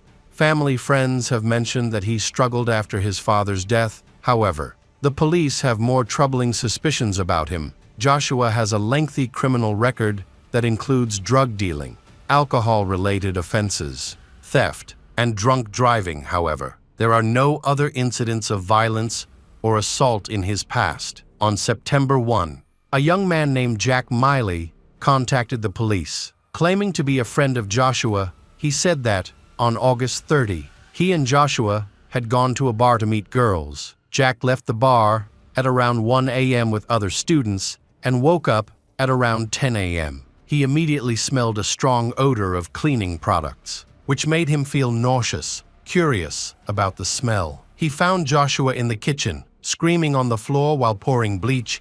Jack noticed a deep scratch on Joshua's neck and a large cut on his arm that looked like a stab wound. Joshua explained that he fell into a thorn bush while drunk and did not remember how he injured himself. At the time, Jack had no idea where Joshua's wound had actually come from. Joshua then went to the hospital to get stitches for the cut. The two young men later met, and Joshua said he was going to North Carolina to visit relatives. This struck Jack as strange, as although he had known Joshua for a long time, he had never heard of any relatives living in another state, and this sudden trip seemed suspicious. After Joshua left, Jack learned of Jenna's disappearance. At that moment, he realized that Joshua's injuries and the blood in the house could be related to Jenna's disappearance, prompting him to go to the police. Due to many inconsistencies in Jack's testimony, the police began to suspect that he was involved in Jenna's disappearance. He could indeed be involved in the case because he was at the same bar as Joshua and lived with him. Jack was asked by the police to contact Joshua and find out the truth about that night. However, Joshua continued to ignore his phone calls. After a few days, Joshua's phone finally worked, and he answered. He quickly denied Jack's story, saying that he was in South Philadelphia and had not yet arrived in North Carolina. He agreed to meet the police at the station, but unfortunately, he never showed up and disappeared again. To gather more information, FBI agents joined the investigation. They monitored the general area where Joshua had spoken to the police, locating him in the mountains of northeastern Pennsylvania. This indicated that he had been dishonest about his whereabouts. All evidence pointed to him being hiding something and possibly involved in Jenna's disappearance. Joshua was eventually found at his grandmother's house, which was located near a river high in the mountains. When the police arrived to speak with Joshua, he immediately claimed that he had spoken to the police. He had spoken to the police about Jenna at the university. He then went to his grandmother's house to rest. The police knew that he was on leave and had not been to the university for a long time, which indicated that he was lying during the conversation. The police noticed a stitch on his hand and a deep scratch on his neck. As Jack had mentioned, when asked how he had been injured, Joshua said that he had been injured while breaking a cereal bowl. However, the wounds were in areas that did not match his explanation, suggesting that he was not telling the truth. The police then took Joshua and his grandmother to the police station. During the examination, the police discovered deep cuts on his hands, some of which had been stitched up. Their suspicions, combined with inconsistencies in Joshua's testimony, led them to obtain a search warrant for his room near the school. Inside, they found broken plates, including a cereal plate, but no blood on them. In other areas of Joshua's room, they found suspicious, dark red stains, especially on the kitchen sink, trash can, and kitchen knife blade. It appeared that he had tried to clean up, but failed to do so completely. In addition, the police found a black hair tie. This was just the beginning of their disturbing discoveries. They discovered a large amount of illegal drugs, suggesting that Joshua was not just a regular dealer, but a major supplier to the entire university campus. The breakthrough came when they checked a trash can and found a blood-stained sweatshirt identical to the one Jenna had worn on her last outing. Joshua was eventually arrested the same day. Police then received new information. A man contacted the police and reported that Joshua had hired him to transport a large shipment for $200 cash. The informant noticed another man helping Joshua load a heavy plastic container into the trunk of his car. During the night, they drove about 150 kilometers from the city to Joshua's grandmother's house. When they got there, the driver assisted in unloading the plastic container, which Joshua claimed contained university textbooks. This struck the driver as odd. Joshua stated that he was transporting textbooks and clothes, and that his cousin had helped transport a container. Police were then contacted by a man named George Stobo. George went into the barn to check for snakes in the corner of the barn. He discovered a plastic container, which, when opened, revealed the body of a dark-haired girl. George immediately called the police. Officers went to George's house and found Jenna's body. The body was in a terrible state, with 140 wounds that showed signs of brutal beatings. Police spoke to Joshua without revealing that they had discovered Jenna's body. He confirmed that he had moved the container to his grandmother's house, but did not admit to anything. He was nevertheless charged with murder, cruelty, and obstructing an investigation. Joshua still denies all charges against him. The medical examiner concluded that Jenna died from blunt force trauma to the head and strangulation. She had been severely beaten and repeatedly struck with a blunt object. Jenna also had a stab wound to her left hand and a deep cut to her right hand. Male bodily fluids were found on Jenna's body. Police later discovered surveillance footage that showed Jenna and Joshua entering the building, where he rented a room, at 2:32 a.m. the next day. Joshua transported her body in a plastic bin A witness reported hearing Jenna screaming from Joshua's room. These screams of pain lasted for several minutes before suddenly stopping, but no one called for help or intervened. The question is why Jack, who lived next door, did not hear the screams. Was he an accomplice to the crime, or was he too drunk to realize what had happened? The exact truth remains unclear, as Jack claims he was drunk and did not hear anything. Regardless, there is no evidence implicating him in the murder. The trial began in 2019.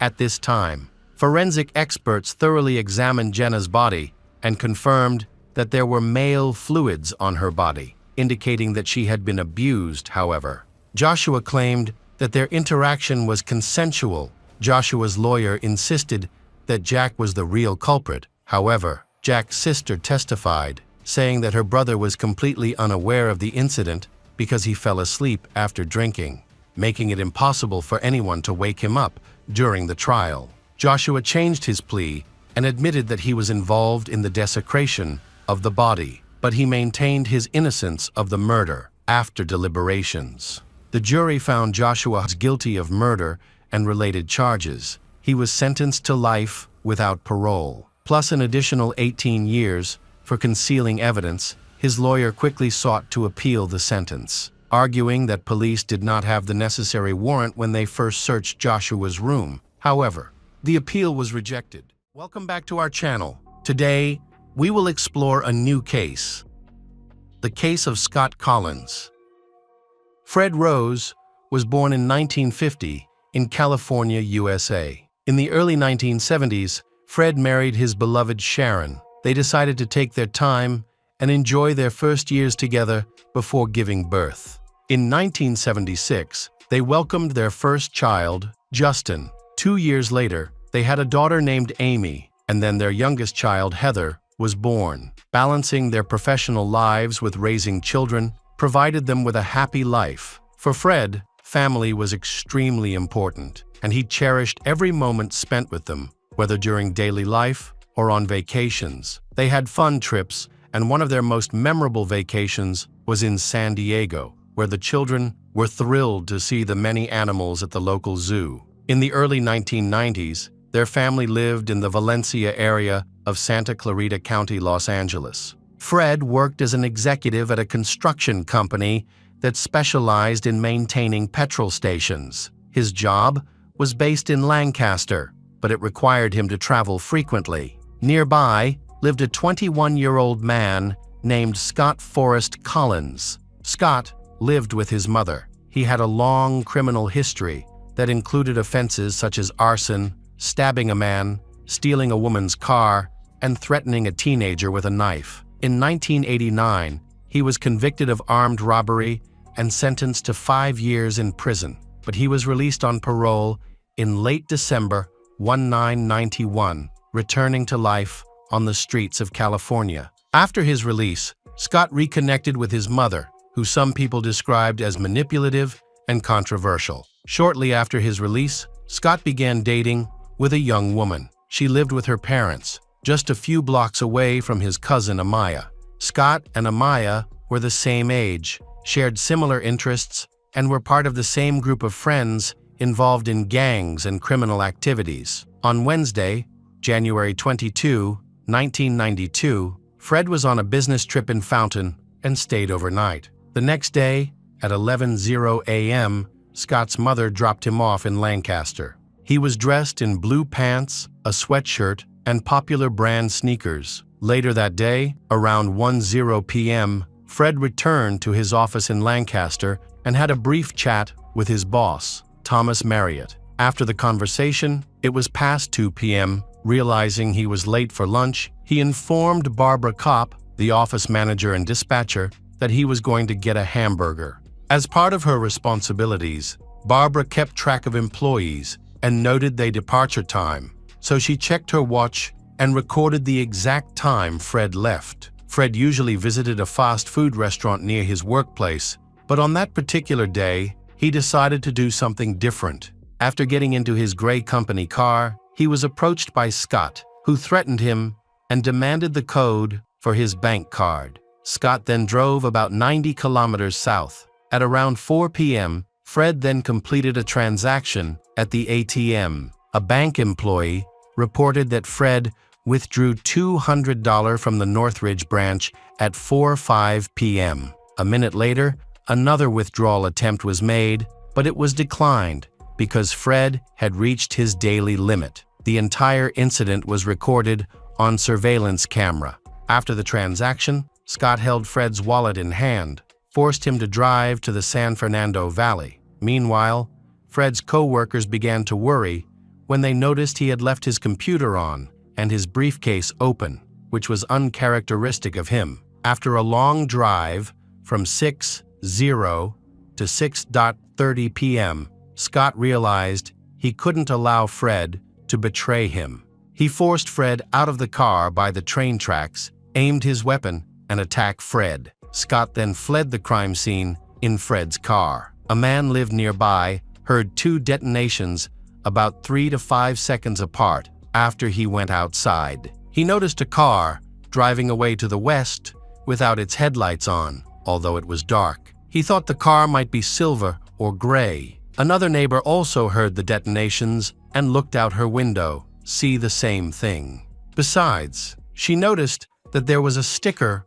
on the car's bumper. A third neighbor also reacted to the detonations. He suspected that the car might be related to the incident and attempted to note the license plate, but the darkness made it impossible to see.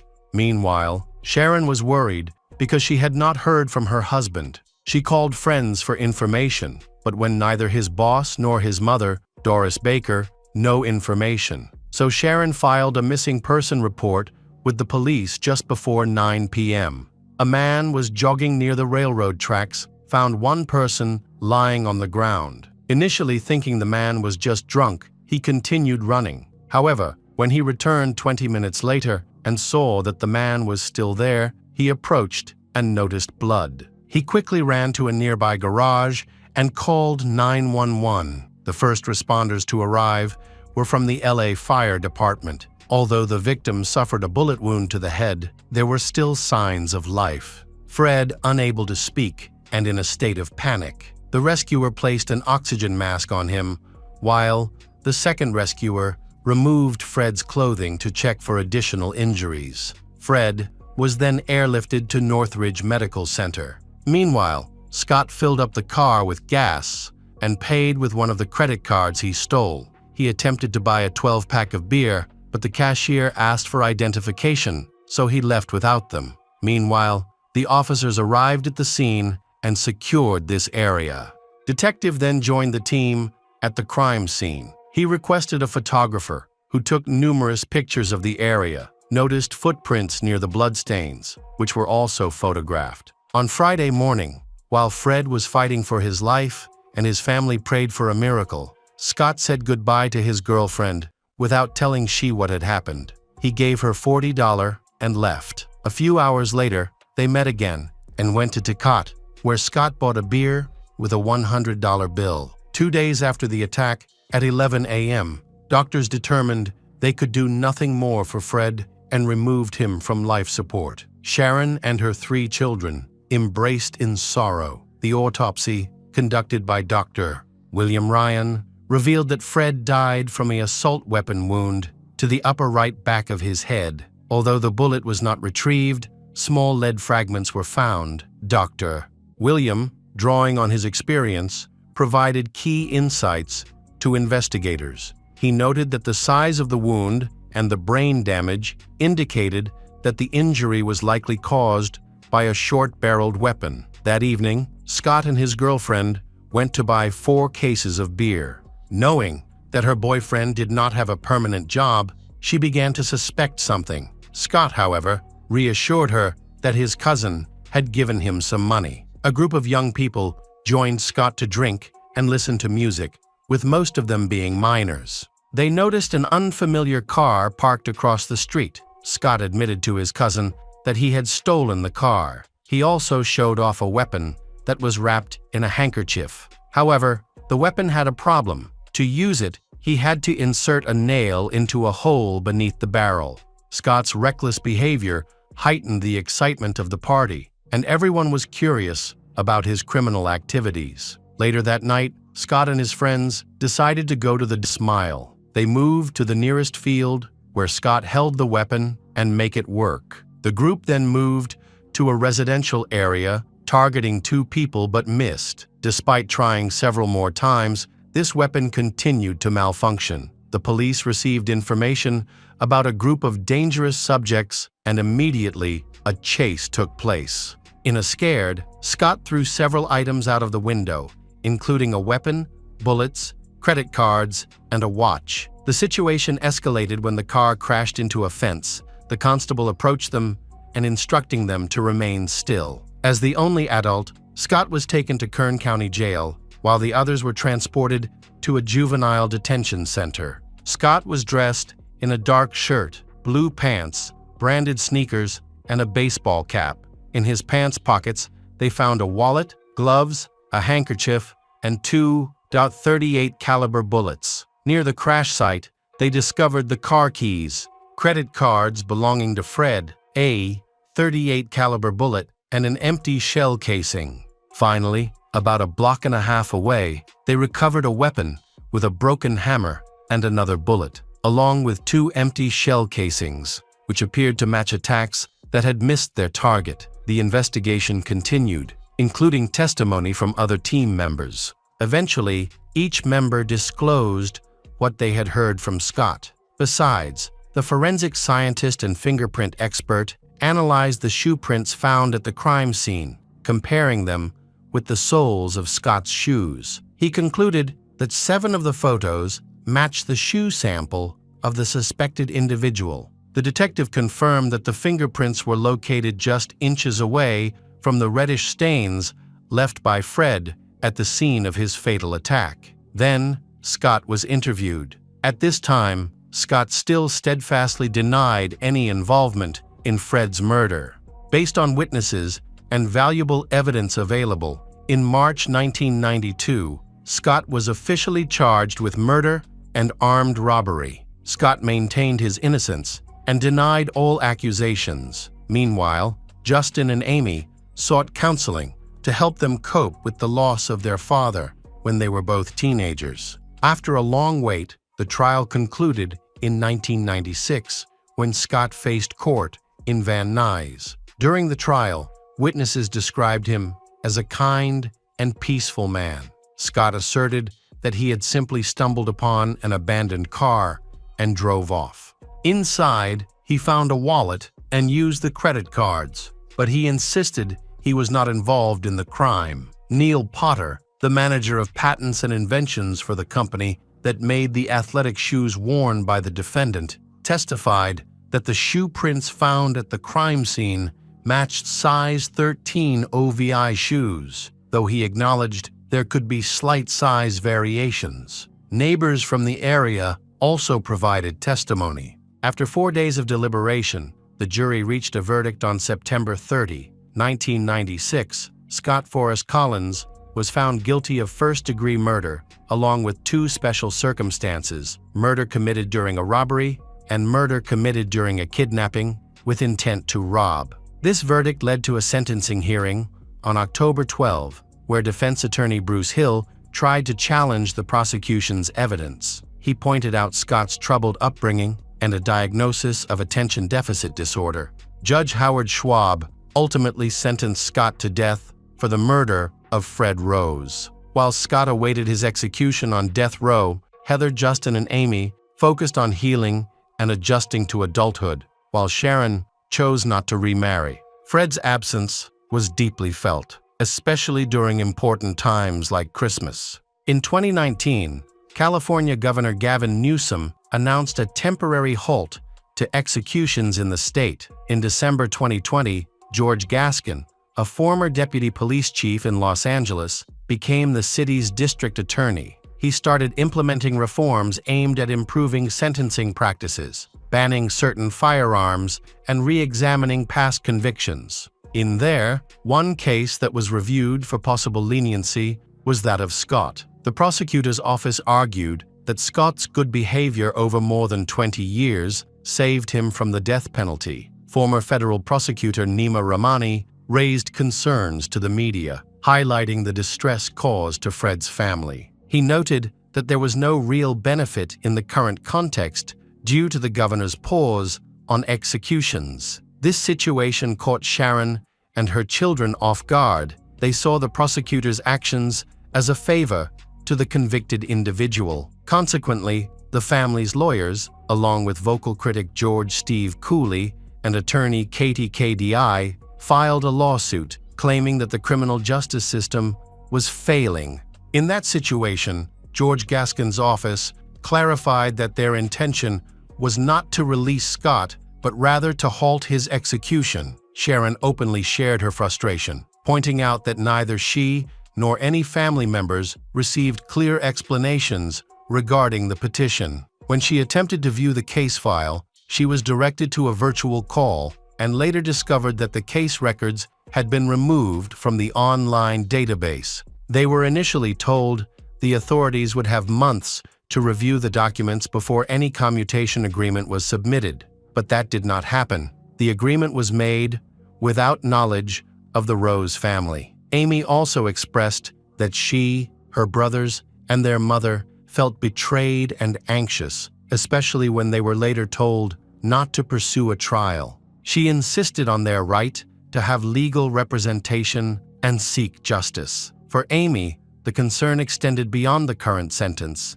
She feared that a commuted death sentence could eventually lead to a life sentence being reduced in the future. Feeling powerless, she and her brothers reached out to a private law firm for assistance. Ultimately, a hearing took place before Superior Court Judge William Ryan. Amy, in a written statement read to the court, discussed the lasting trauma of losing her father as a teenager and how knowing Scott was incarcerated had brought her comfort. However, the possibility of his sentence being revoked had resulted in many sleepless nights for her. In February 2022, Fred Rose's family learned that Scott would be sentenced to life in prison without the chance for parole. This decision confirmed that neither he would ever be released. Then, Scott was moved to a voluntary program at the correctional facility in Tehachapi, California, which is designed for prisoners who show good behavior. In the meantime, the Rose family cherishes their happy memories of Fred, a caring husband and father who had left a lasting mark on all who knew him. Hi everyone, thanks for returning. Let's unravel another horrible case. The case of Charlene Downs. Charlene Downs was born on March 25, 1989. In the West Midlands of England, she lived there until she was 10, when her parents, Karen and Robert Downs, decided to move to Blackpool, a coastal town in the northwest of the country. She was one of 4 children, and Charlene was the middle child. Charlene attended St. George's College, a secondary school with academy status. Her friends described her as cheerful, friendly, and thoughtful.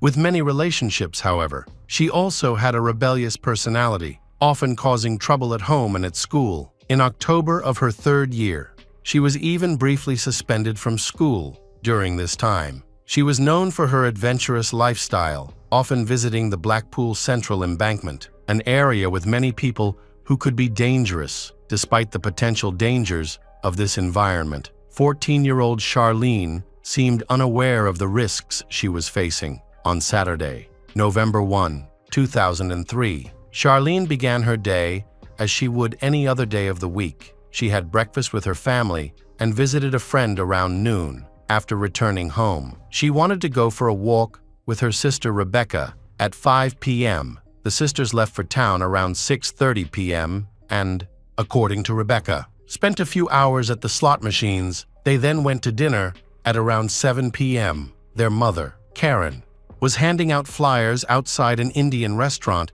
when she saw Charlene and Rebecca across the street. Both enjoying milkshakes, the sisters quickly crossed the street to chat with their mother about their plans for the evening. Rebecca said she was going home, while Charlene planned to meet her friends. While they were talking, Karen kept reminding Charlene to come home before curfew, which was set at 10 p.m. She emphasized this point because Charlene sometimes came home later than expected after a while. Karen took her daughter to a phone booth so she could call her friends. They waited for her friends to arrive, and when they did, Charlene hugged her mother goodbye and went to a bar with them. This was the last time Karen saw Charlene. At 8:30 p.m., Charlene met a friend, and they went to a bar called Carousel. They returned to the city center around 11 p.m. Charlene's friend left her alone near Tobut Road and Abingdon Road, after which Charlene disappeared without a trace when she did not return home at the expected time. Her parents initially thought she might be a little late and went to bed. The next morning, when they realized Charlene had not returned, they did not immediately report her missing, assuming she was staying with a friend. Eventually, when no word came from Charlene, her family went to the police to report her missing, but her parents were told they had to wait 48 hours before filing a missing person report. After 2 days without Charlene, Karen went back to the police, expressing deep concern that her daughter might never return. She also filed a missing person report. Initially, the police dismissed Charlene's disappearance as a normal act of teenage rebellion, assuming that she had voluntarily left home to challenge her parents' authority. The police asked for a description of Charlene. Her mother said that on the day she disappeared, Charlene was wearing black jeans with yellow detailing on the front, a dark t-shirt with a white diamond pattern, and black high-heeled boots. Karen was not sure if Charlene was wearing a white sweater. By the time the police began their investigation, they had already lost a lot of time. Despite extensive searches, they were unable to find Charlene or any of her belongings.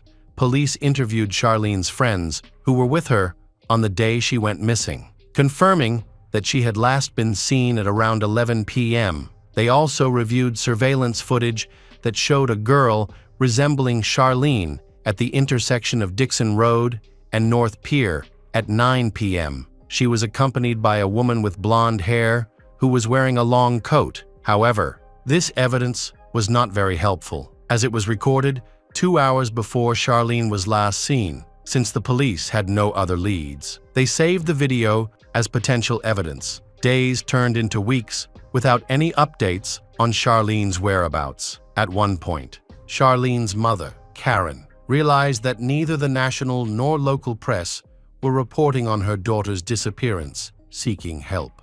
Karen contacted a local newspaper to request coverage of her daughter's story. The newspaper's representative said they had heard about the case before and apologized for not reporting it sooner. They explained that the police had asked them not to publish any information because they believed Charlene had run away voluntarily rather than being kidnapped. This left Karen and Robert extremely angry that the police had not informed them that the case was being treated as a runaway case. They were also confused as to why the police had asked the newspaper not to share their story. Charlene's family was devastated and shocked when the police failed to find her in the crucial early days after her disappearance. Had the case been made public immediately, there was a chance that someone might have been able to provide useful information. Unfortunately, the lack of communication created a vacuum of information, and no vital leads emerged. Charlene's parents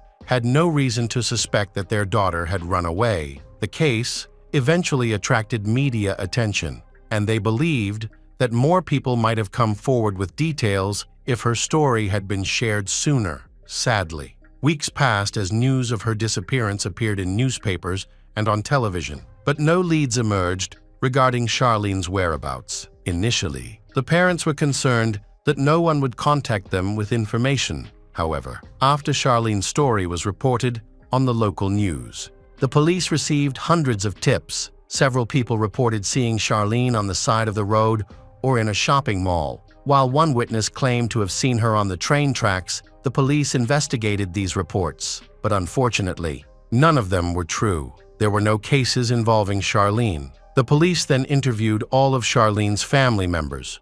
Charlene's father, Robert, became the focus of the police investigation due to rumors of his cruel behavior and alcohol use. Robert reported to the police that he did not remember where he was when Charlene went missing. the police suspected that he might be involved in his daughter's disappearance. During a search of Charlene's home, the police discovered women's underwear and red nail polish among Robert's belongings. However, as the investigation progressed, this story began to unravel. Robert was receiving psychological support for gender identity disorder. His secret was that he disguised himself as a woman and called himself Martino when he was home alone. When the police began questioning Robert about his addiction, he became much more aggressive and at times even hysterical. This alarming behavior raised serious concerns for social services regarding the welfare of his children. Meanwhile, the investigation into Charlene's case stalled.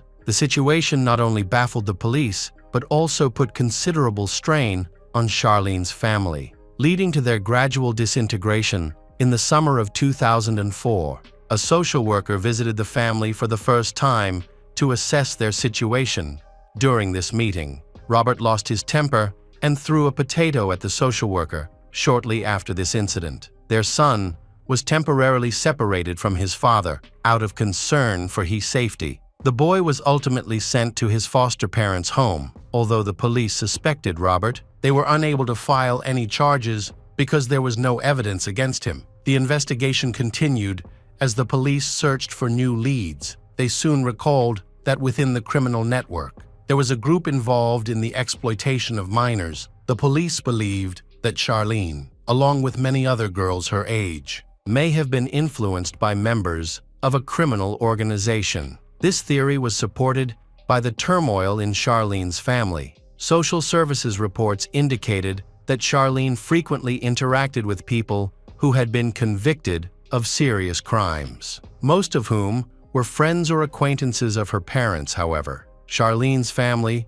denied knowing any such individuals. In the months following Charlene's murder, no new leads emerged, and it appeared that the investigation was stalling. In March 2006, a local businessman came forward with information that dramatically changed the course of the case. He reported that he had been informed that Charlene had been murdered by two people associated with a fast food restaurant. He named both of these men as Iyad al-Bati, a fast food restaurant owner, and his friend and business partner, Mohammed Raveshi. Acting on this information, the police quickly stepped up their efforts and installed listening devices in both Mohammed's home and car. The devices were active for 4 weeks, after which the recordings were analyzed. The final report found that Iyad and Mohammed frequently mentioned a teenage girl and how they had disposed of her body. As a result, in 2007, Iyad and Mohammed were charged with disposing of Charlene's body. Iyad was also accused of abusing Charlene before her death. The trial began in March 2007 and lasted for several months. The prosecution presented theories about Charlene's death and how the perpetrators had disposed of her body. However, there was no physical evidence to prove that Iyad and Mohammed were involved in the crime, and Charlene's body has not been found. In addition, the recordings presented in court did not mention the specific victim by name. Therefore, the High Court jury could not reach a verdict on the guilt of these men. A retrial was set for April 2008, but during the trial, significant problems with the quality of the recordings were discovered. It is unclear what these problems were, but it is thought that the person responsible for transcribing them may have made erroneous conclusions about the nature of the recordings. As the recordings could no longer be used as evidence in court, the prosecution did not present any evidence, and both men were released. Iyad and Mohammed each received $250, or about $314, in compensation for their wrongful detention and trial. Iyad later faced a number of legal issues related to child abuse, but was subsequently released. As mentioned earlier, the relationship between Karen and Robert was troubled during a heated argument. Karen attacked her husband Robert with a knife. However, Robert did not pursue charges because the injuries were minor, and he believed Karen was suffering a mental breakdown due to her failure to achieve justice for their daughter Charlene. Charlene's parents were disappointed to see Charlene's alleged killers go free and even receive compensation. In 2009, Charlene's sister, Emma, 24, was tried for a racially motivated attack on a young man named Tariq. Tariq was the brother of a man previously accused of Charlene's murder on the first day of the trial. Emma admitted to the attack but insisted that her actions were not racially motivated, since the man accused of killing her sister Charlene had never been convicted. The court accepted her guilty plea to common assault, which did not carry a prison sentence. Another case involving a member of Charlene's family led to a trial. During this trial, Charlene's younger brother admitted in court that he had attacked a man named Mohammed Raveshi, who had previously been charged with disposing of Charlene's body. Charlene's younger brother was later fined and given a suspended sentence. Significant revelations emerged in 2014 when the Times newspaper published allegations against Charlene's parents, Karen and Robert. The newspaper reported that leaked documents showed that social services and West Midlands police had conducted a joint investigation into Charlene's family. This investigation focused on an incident that occurred in 1999. Shortly before the family moved to Blackfield, a man with a criminal record for child abuse was frequently seen at Charlene's home. The newspaper staff also made a disturbing discovery. Charlene's family moved out shortly after Charlene went to the local hospital. Furthermore, the Times reported that several men had visited Charlene's home after meeting Robert at a nearby pub. One of the men referred to Charlene as his girlfriend, while another confessed to paying Charlene's father, Robert, for access to her. This information brought Charlene's family into the public eye, but it did not prove their involvement in their daughter's disappearance. Following this media frenzy, the investigation into the case was adjourned. In August 2017, new information came to light when police arrested a 51-year-old man named Nigel Lloyd. The police were suspicious because Nigel had just left his business and moved from Blackfield to Preston at the same time Charlene went missing. However, after 48 hours of questioning, the police released him due to a lack of strong evidence against him. Karen later published a book in response to an article in the Times. In her book, Karen explained that she and Robert had their own group of friends and that sometimes one of them would stay overnight at their house. She felt there was no reason to worry because they were all local residents. Karen believes that they had nothing to do with the disappearance of Charlene or the other children by the time the book was published. It was too late initially.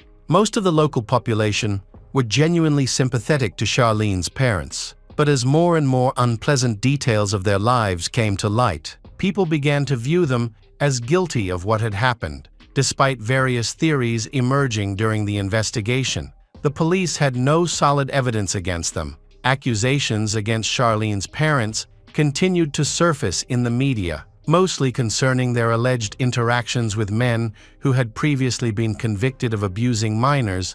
Karen admitted that one of the guests had expressed affection for Charlene, but she immediately diffused the situation, and he never mentioned it again. When asked about the men who had stayed overnight at their home, Robert claimed he had never seen the children interact with any of the guests. After reviewing the documents, it became clear that Karen and Robert did not fit the mold of typical parents. Additionally, her father's struggles with addiction, mental health issues, and relationships with strangers exacerbated the situation. This highlighted that Charlene, like other children in the area, was always at risk. Tragically, Charlene's younger brother, who was struggling with depression and addiction, passed away from a drug overdose, bringing yet another heartbreaking loss to Charlene's family.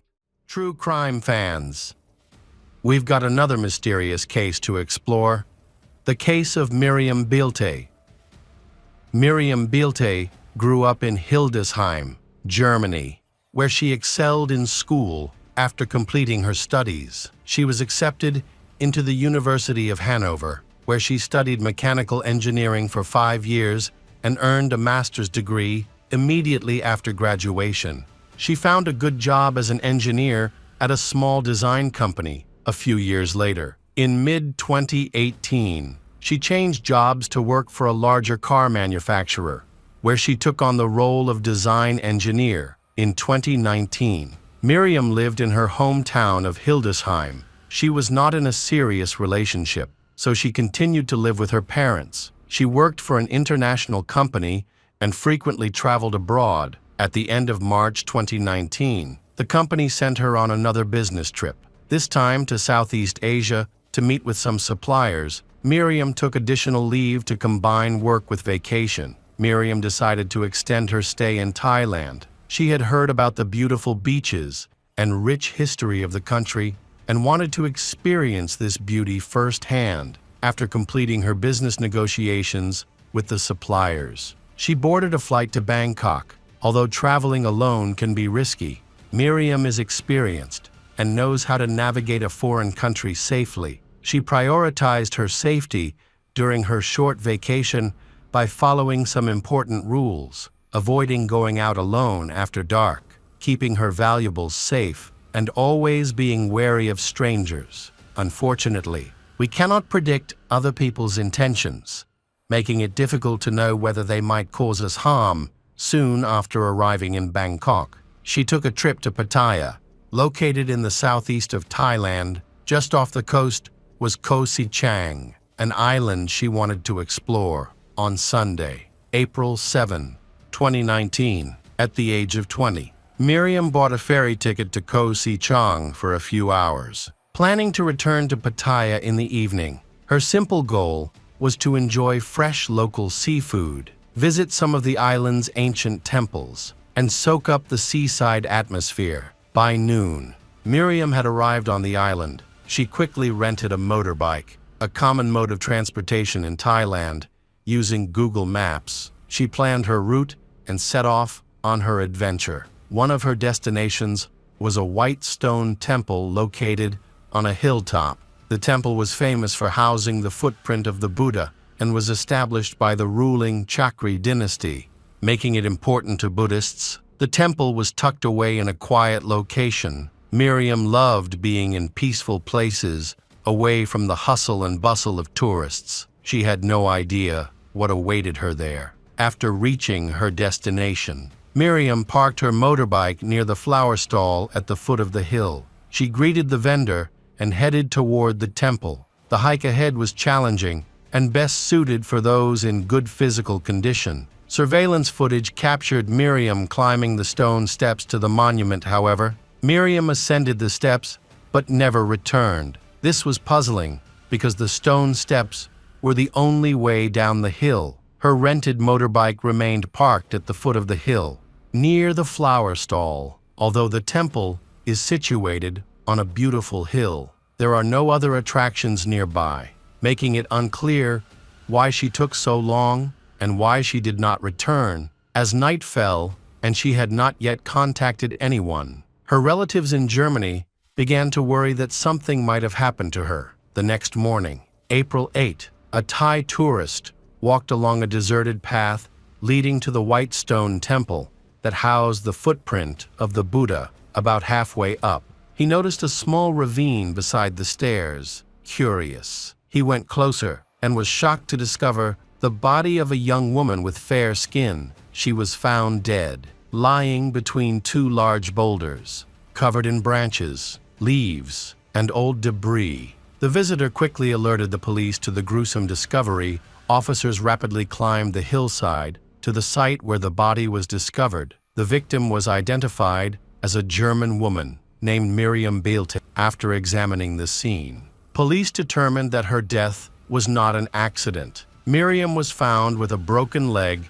and multiple injuries to her head and face, consistent with being struck by a heavy object, such as a brick or stone. It was tragic when it was discovered that Miriam had been abused before her death. However, the exact circumstances surrounding her death remain unclear. The stone shrine dedicated to the Buddha has only one entrance and exit, which was monitored by a surveillance camera that recorded Miriam as she climbed the hill. It was soon revealed that an unidentified young man had been seen going up the stairs with Miriam, making him the prime suspect. The police quickly identified him. Security footage showed him arriving on a motorbike and parking at the foot of the hill. He spoke briefly to the florist and bought a small bouquet of marigolds before heading to the temple. The florist noticed the young man closely following Miriam and then saw him walking down the stone stairs alone. He was wearing dark clothes, and the florist thought his jacket and pants looked wet and had something red on them.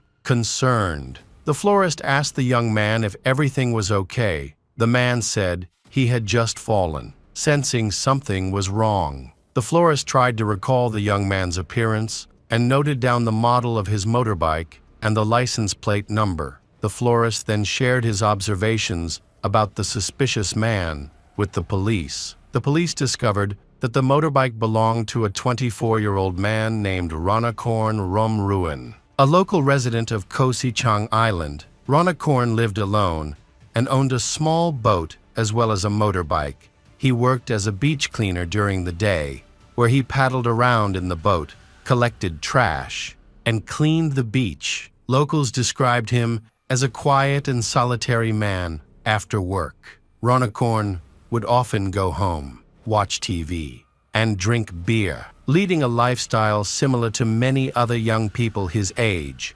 However, few knew that he was struggling with serious personal problems. Ranakorn battled drug addiction and regularly used methamphetamine. The day after Miriam was murdered, Ranakorn was arrested as he returned home from work in the evening. He was taken to the police station for questioning, and a few hours later, he confessed to the crime. Ranakorn stated that on the morning of Sunday, April 7, he woke up, skipped breakfast, drank 2 beers. He then used methamphetamine and got on his motorbike to travel around the island. His trip ended at the foot of a temple.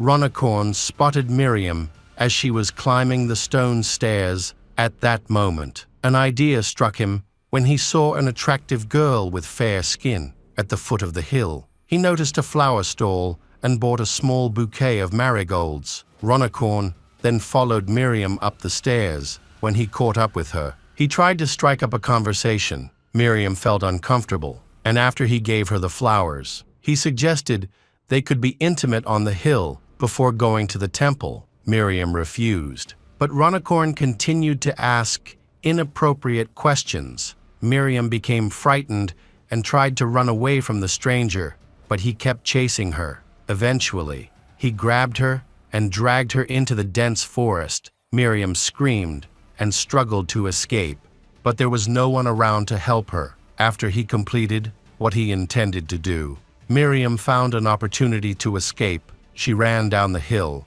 putting as much distance as possible between herself and him. Meanwhile, Ranakorn had a disturbing thought. He realized he needed to catch up with her to eliminate any possibility of being caught. If he let her go, he would likely end up in jail. Ranakorn stood up, dusted himself off, and ran after Miriam. Unfortunately, in her panic, while descending the hill, she fell and injured her leg. Ranakorn caught up to her and picked up a large rock from the ground. Hitting her on the head, Miriam died from the injury. Ranakorn then dragged her up the hill, placed her on a rocky spot, and covered her with leaves, twigs, and old rubbish. However, the body was eventually discovered by a Thai tourist after committing the crime.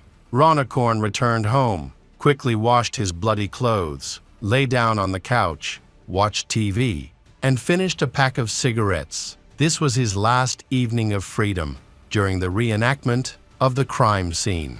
Ranakorn recounted the final moments of Miriam's life while his head was covered with a blue bag to protect his identity. Thai police closely monitored the investigation, and just 3 months after the tragedy, the trial began. The main evidence against Ranakorn included surveillance camera footage, a witness's testimony from the flower stall, and Ranakorn's own confession, although Ranakorn did not directly apologize for his actions. His mother did so in court on his behalf. The mother said that she and Ranakorn did not live together and were unaware of her son's actions. His actions shocked her, and she urged the court to impose the harshest sentence on him in Thailand. The maximum penalty for murder is the death penalty. Ranakorn's mother feared that if he were released, he might commit a similar crime and take the lives of others. She supported the court in imposing the death penalty on her son.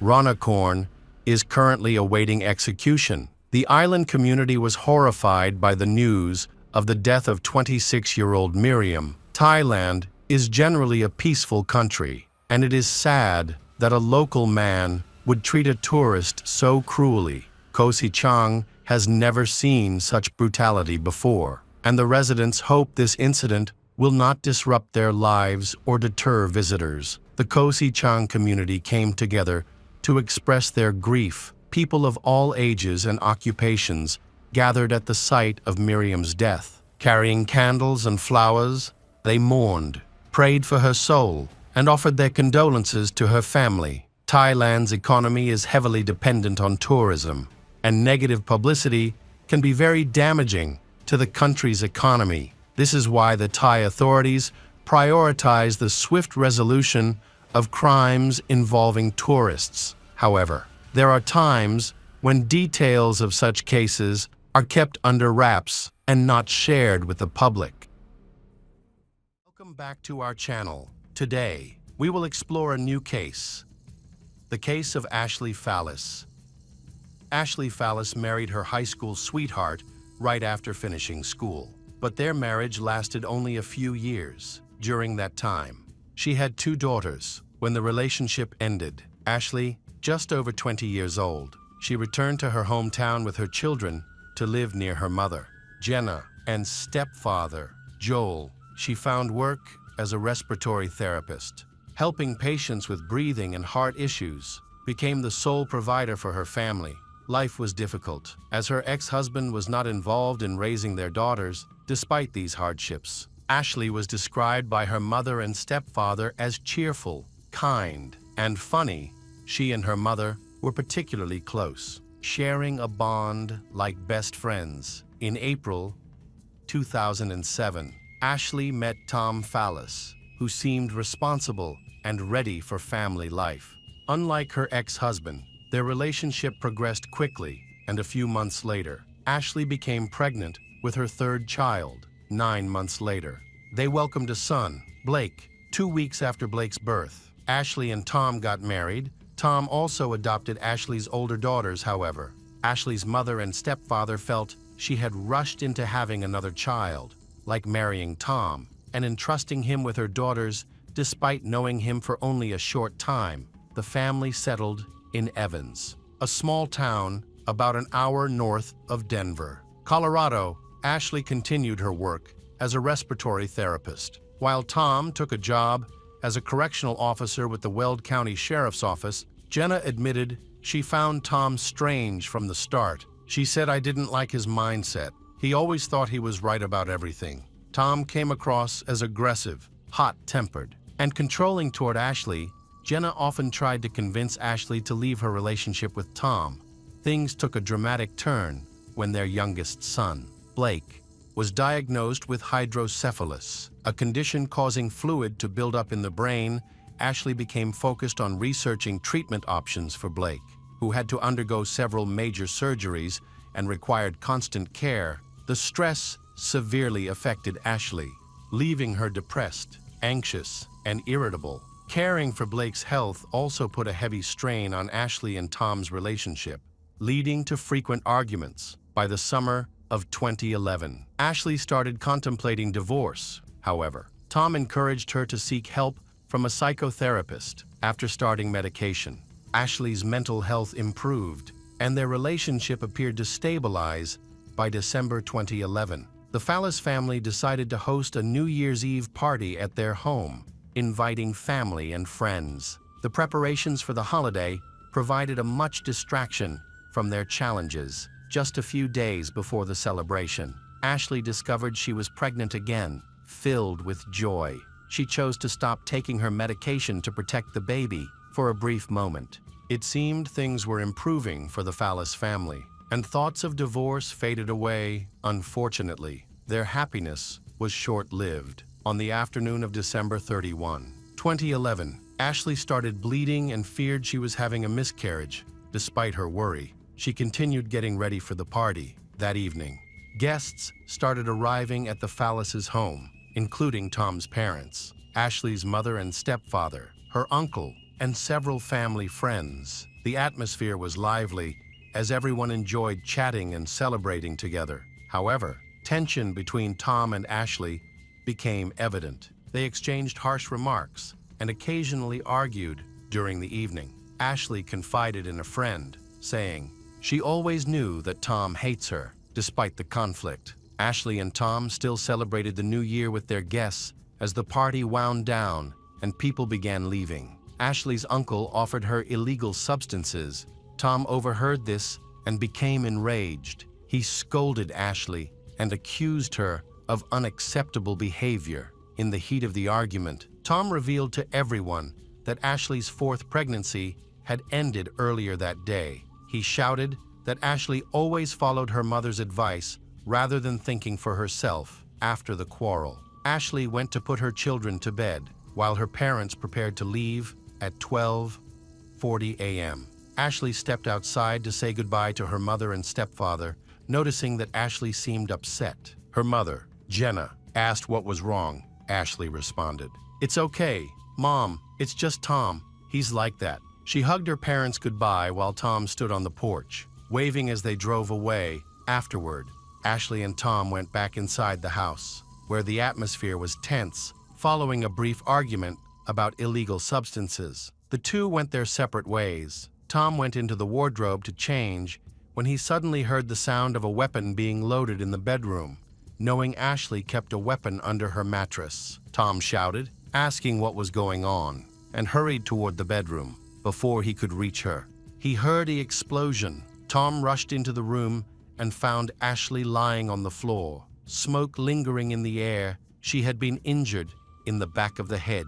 In a panic, Tom grabbed her, pressed his hand against the wound to stop the bleeding, and called 911 at 12:50 a.m. as Ashley lay unconscious but still alive. Tom gently closed her eyes and spoke to her, saying, "I'm here. You won't go. You won't leave me." In the early hours of New Year's Day, 2012, the Evans Police Department responded to an emergency call from the Fallis family home. The neighborhood was known to be safe, with low crime rates. Upon arrival, paramedics rushed Ashley to the hospital due wound to her head. Unfortunately, her injuries were critical, and Ashley passed away a few hours later. The police detained Tom at the scene. He was covered in blood and claimed that his wife had self-harm. He also mentioned that Ashley and her mother had attended a party earlier that evening, and Ashley had been very upset, however. Suspicions quickly arose when a neighbor reported hearing screams from the house. The neighbor stated she heard Ashley screaming, begging Tom to get off her and let her go. During his interrogation, Tom denied the accusations.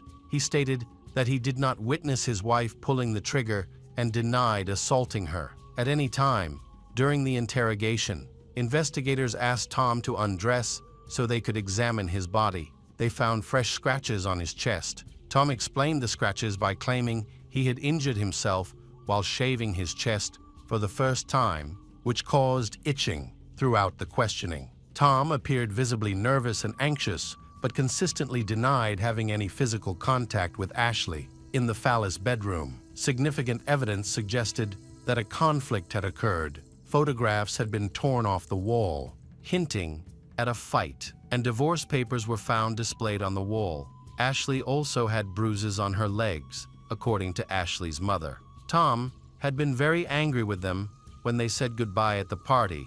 At the end of the party, he even shouted, "I want you all to die."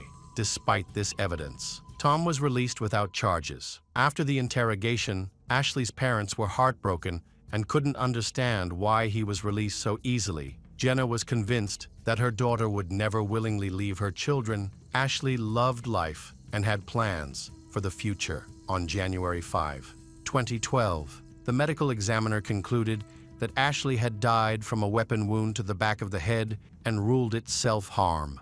2 months later, the case was officially closed. Ashley's grieving parents struggled to accept this conclusion. Eventually, Tom and his children moved to Indiana, where he pursued graduate school. Despite their suspicions, Ashley's parents tried to maintain a good relationship with Tom to stay connected with their grandchildren. However, they never stopped believing that their daughter's death was caused by Tom.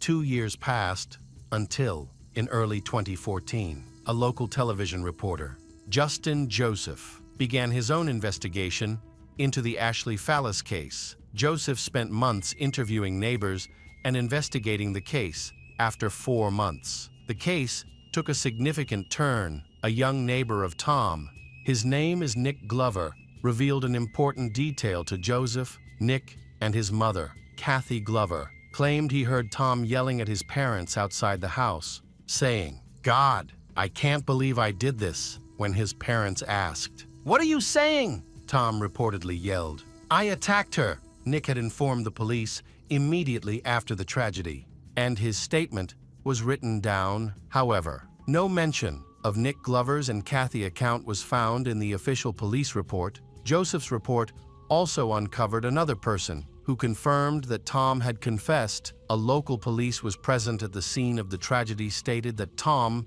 admitted to attack Ashley. Another neighbor also told the reporter that, on the night of the incident, she had called to the police, saying Tom attacked his wife. However, the police report misrepresented this information, stating instead that a woman had called to report that Ashley had self-harm. She also told the police that she had heard Ashley screaming from the Fallis family home, saying, "Leave me alone." Despite this, at that time, the neighbor was not questioned further, which was considered a serious omission since she was a key witness that night. Ashley's parents believed the police had rushed to close the case and blamed Ashley for her own death. Despite the circumstantial evidence, thanks to Joseph's investigative work, Chief Rick Brandt began to reevaluate the case and the actions of his officers, who had quickly hushed it up. This time, the Fort Collins Police Department took over the investigation. They considered the testimonies of the neighbors who heard Ashley screaming.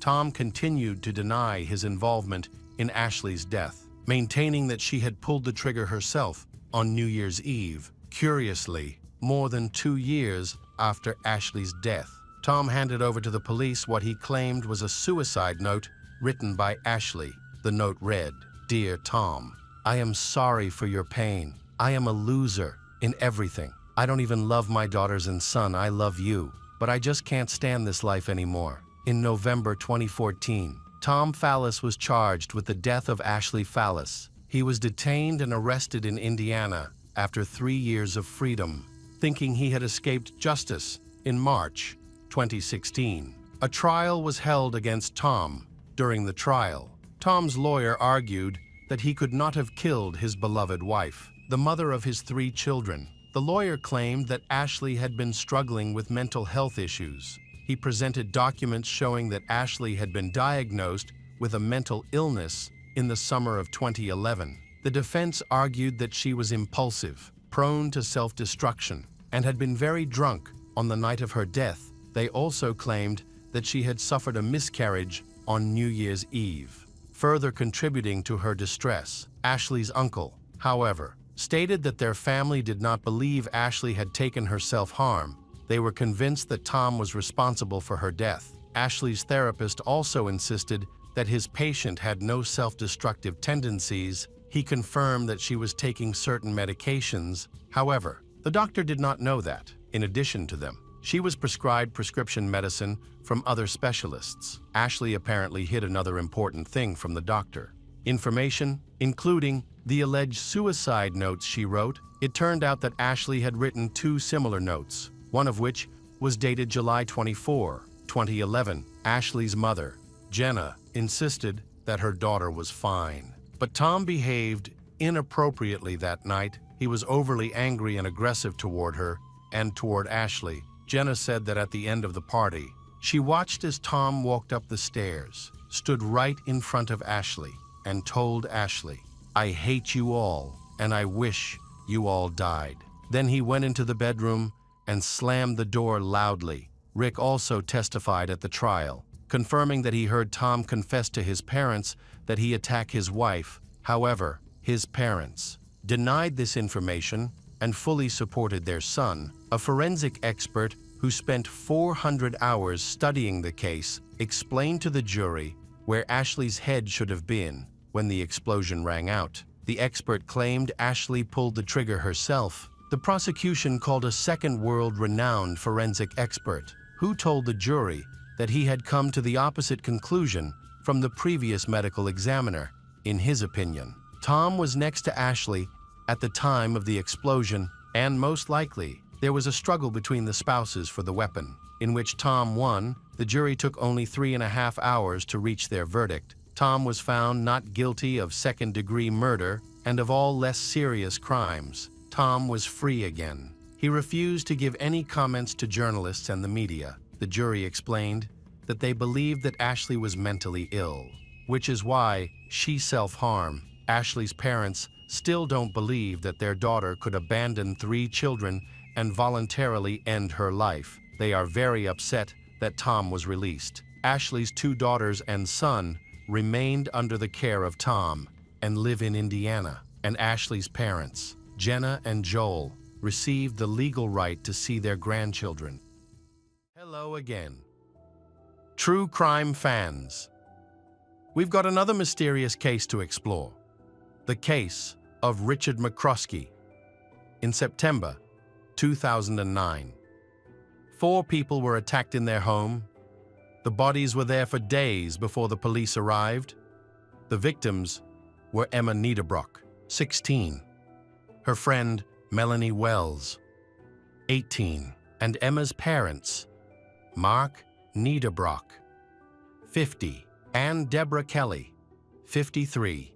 In today's video, we explore the complex chain of events that led to the deaths of these 4 individuals. Mark's family lived in Farmville, Virginia. He graduated from State College and worked as a graphic designer. Mark found his faith and chose to become a pastor, serving at the Hicksburg Church and earning respect in the community. His wife, Deborah, earned her doctorate and became an associate professor of sociology and criminology at Longwood University in Farmville on October 15, 1992. Mark and Deborah welcomed their daughter, Emma Niederbrock. Although she was initially a well-adjusted child, she eventually faced common emotional challenges during adolescence. When Emma was around 15, her parents decided to homeschool her, which led to intense feelings of isolation and frustration. This struggle pushed her into a long-lasting rebellious phase in early 2009, when her parents divorced. Emma's life became even more chaotic. Although they maintained a good relationship, the divorce took a toll on her. During this time, she discovered horrorcore music, which resonated with her through its lyrics for many fans. These lyrics expressed repressed anger and frustration, feeling isolated in her small town of Farmville. Emma found solace in online horror forums, where she met Melanie, an older girl from Virginia, who understood her struggles. Both girls had fathers who were Presbyterian ministers and bonded over their shared frustration with living in such a restrictive environment. Emma met a horror artist on the forums named Richard Samuel McCroskey. Born December 26, 1988, he lived with his sister and parents in Castro Valley, California. Those who knew Richard described him as quiet and somewhat submissive. He was bullied at school for his weight and red hair, which made him feel like an outsider. Richard enjoyed this isolation and developed unique interests that set him apart from his peers. Notably, he had a strong dislike for music as a child. However, while at the dentist, his father played a CD by Insane Clown Posse, and Richard was instantly drawn to the band. He then borrowed his father's CD to make a copy, which sparked his passion for music. Richard became interested in horror music around the time he was struggling in school. He faced bullying and had trouble fitting into the traditional education system. which caused him to drop out of 2 high schools. It is important to note that Richard was very intelligent. He had a talent for graphic design and even dreamed of starting his own company. However, his passion for horror music eventually took a different direction. Soon after, Richard bought a cheap microphone and began recording his own music under the name Seco Sam. His lyrics described violent fantasies and the desire to harm others. He uploaded some of his songs to his MySpace page and became heavily involved in the horror music community. Other horror music artists accepted him, and despite the dark nature of his work, he still showed real talent in songwriting. After starting his YouTube channel in 2006, Richard uploaded a variety of content, including concert recordings and disturbing videos. In 2008, when he was 19, he began a relationship with 15-year-old Emma. They quickly bonded and began talking on the phone every day. Richard believed that Emma loved him and genuinely wanted to be with him. Despite the distance between them, they exchanged videos to learn more about each other, while his relationship with Emma blossomed. Richard faced some serious problems at home. His father kicked his mother out of the house in April 2009, which may have strengthened his relationship with Emma, whose parents had also split up just a few months earlier. Emma, Richard, and Melanie made plans to meet in September for a horror music festival called Strictly for the Wicked. Richard began going to Farmville, while Melanie flew in and stayed with Emma and Deborah. Deborah was initially nervous about letting an older guy stay with her daughter. However, seeing Emma happy for the first time since her divorce, she changed her mind. She agreed to let Richard stay, but insisted that she and Mark accompany the trio to the Horrorcore Music Festival.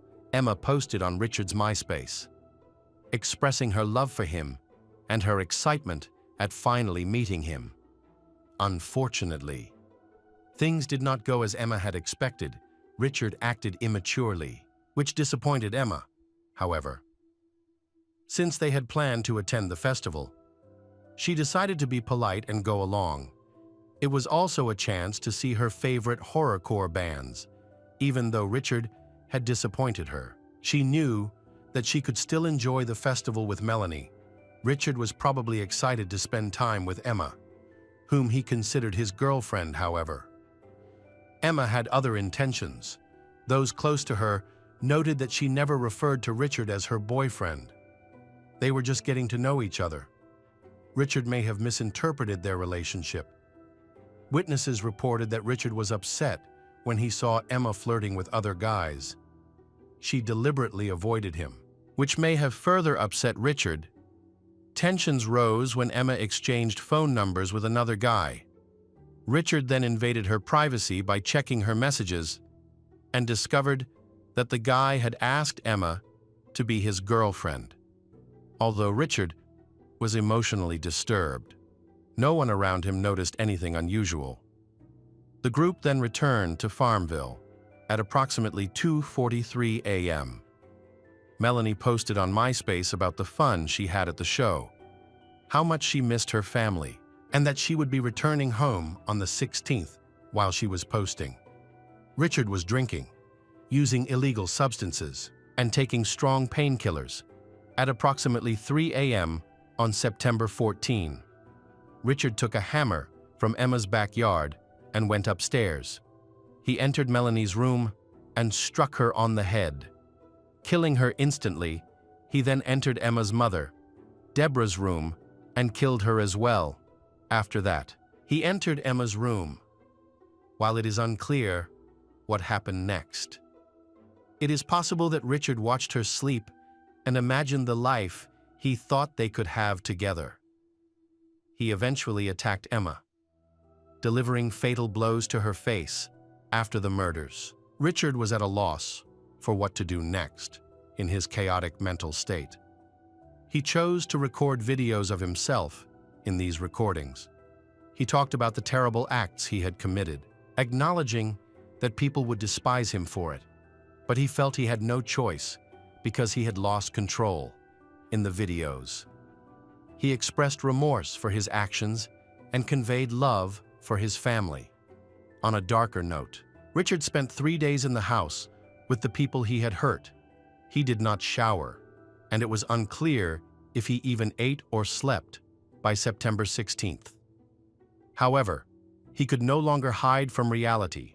Melanie's mother had been trying to contact her for days, knowing that Melanie would return on the 16th. She became worried when there was still no news and asked her husband to go to Farmville to check on her. He waited 8 hours outside Deborah's house. He kept knocking and calling, but no one answered. So he went home. The next day, Melanie's mother called Deborah's house phone. Richard answered and informed Melanie's mother that the girls were visiting Emma's father, which prompted her to contact Mark. Mark said that Emma and Melanie were not with him and that he had not heard from them for several days, realizing that something was wrong. Mark went to his ex-wife Deborah's house, where Richard was staying, around 5 p.m. when Mark entered the house. Richard immediately attacked him after killing Mark. Richard dragged his and Melanie's bodies into Emma's room.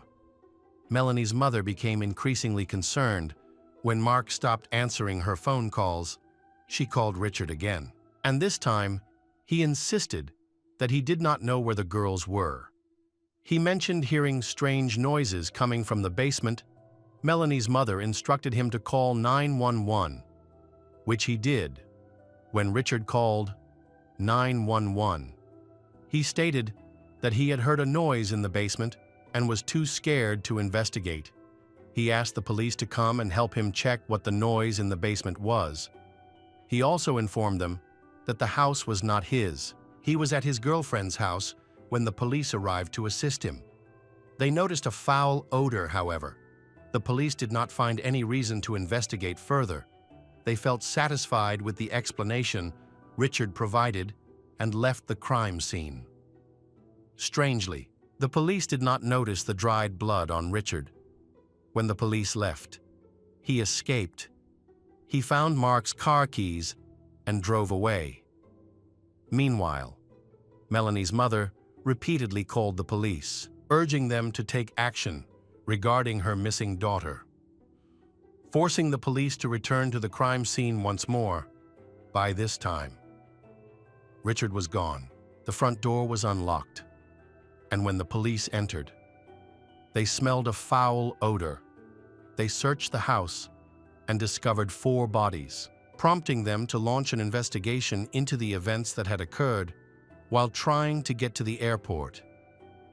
Richard, an inexperienced driver, caused a car accident. He was arrested by the police that night, however, because he had not yet been identified as a murder suspect. He was only charged with driving without a license, a misdemeanor. This allowed him to leave as long as he promised to attend court. A tow truck driver came to tow the car and asked Richard if he wanted a ride, which he accepted. Requesting to be dropped off at a nearby gas station during the trip, the tow truck driver noticed a strong, foul odor coming from Richard, describing it as the worst odor he had ever encountered. Upon arriving at the gas station, Richard was captured on surveillance footage, purchasing several items. He then went to the airport to purchase a ticket home. Unfortunately for him, he did not have enough money for his next flight, so he had to wait until the next morning with nowhere else to go. He fell asleep in the waiting area. Eventually, the police identified Richard as a suspect and issued an arrest warrant for him by any means necessary. Airport security captured video footage of him, and a security guard alerted the police to his location, resulting in Richard's arrest. The police initially tried to link him to 2 other murders in the area and charged him with 6 counts of premeditated murder. 2 of those charges were later dropped. But Richard Samuel McCroskey still faced the death penalty on the remaining 4. He eventually pleaded guilty in hopes of receiving a lighter sentence from the judge and was sentenced to life in prison, without the possibility of parole. Richard is currently incarcerated at Wallens Ridge State Prison in Big Stone Gap, Virginia. There are reports that other inmates dislike Richard and often bully him. Although these claims have not been verified, Melanie's parents may find comfort in knowing that he is no longer capable of harming anyone. Welcome back to our channel. Today we will explore a new case, the case of Barbara Kendhammer. Todd Kendhammer and Barbara met when they were both 16. Todd confessed it was love at first sight. They became close friends and eventually started dating in 1989. 2 years later, they got married and began their life together in Wisconsin. They soon welcomed their daughter, Jessica, followed by their son, Jordan. Jessica shared that her mother often called her father a wild rabbit because he was always full of energy and constantly coming up with new and crazy ideas. Barbara wholeheartedly supported Todd in everything he did. They had a loving relationship and rarely argued. Barbara worked at the middle school cafeteria, while Todd was employed at a factory producing aluminum cans. Together, they took on side projects, buying and selling houses, while Todd also did glass repair work, fixing broken windows and car windshields. The family lived a comfortable life. In 2016, Todd and Barbara celebrated their 25th wedding anniversary, and that same year, they became grandparents for the first time when their older daughter had a baby. However, 2016 would mark a dramatic turning point in their lives. On the morning of September 16, 2016, Todd and Barbara woke up early and got ready for work. Todd was driving Barbara to her job at the school cafeteria. Later that day, they planned to meet their children for dinner at a restaurant. Their son, Jordan, who lived with them while attending college, remembered hearing the garage door open as his parents left.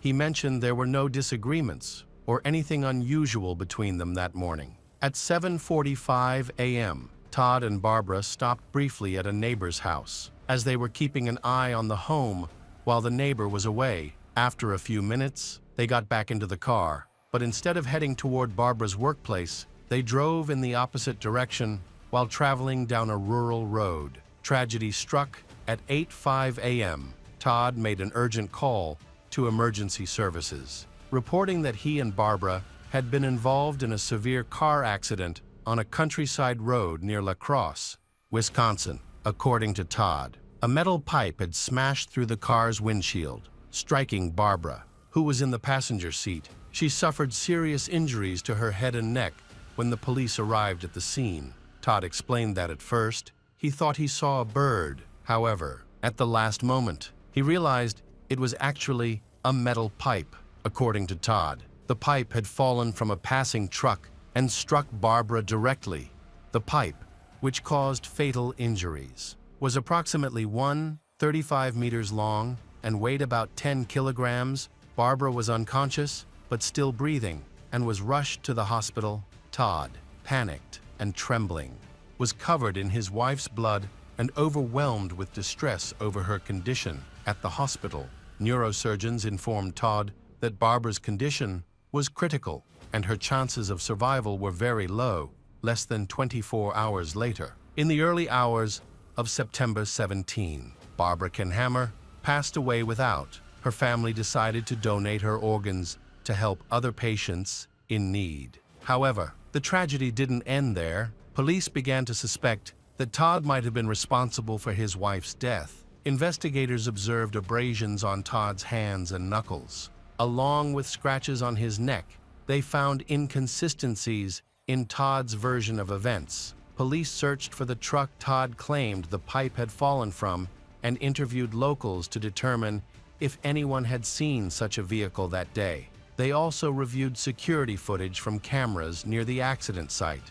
One camera captured Todd's car driving along the road at approximately 7:57 a.m., but no truck matching Todd's description was seen traveling in the opposite direction during that time frame. 4 days after the incident, a medical examiner performed an autopsy on Barbara's body The autopsy revealed 3 lacerations on the back of her head. It was determined that Barbara died from blunt force trauma to the head and neck, which caused skull fractures, a fracture of the cricoid cartilage, and fatal brain damage. The cricoid cartilage, located at the base of the neck, can be fractured during strangulation. Barbara also had multiple scratches on her neck, a broken nose, a laceration on her forehead, and bruises across her body. Photos taken by police at the scene showed abrasions on Todd's hands and scratches on his neck and chest. Todd explained these injuries by claiming he got them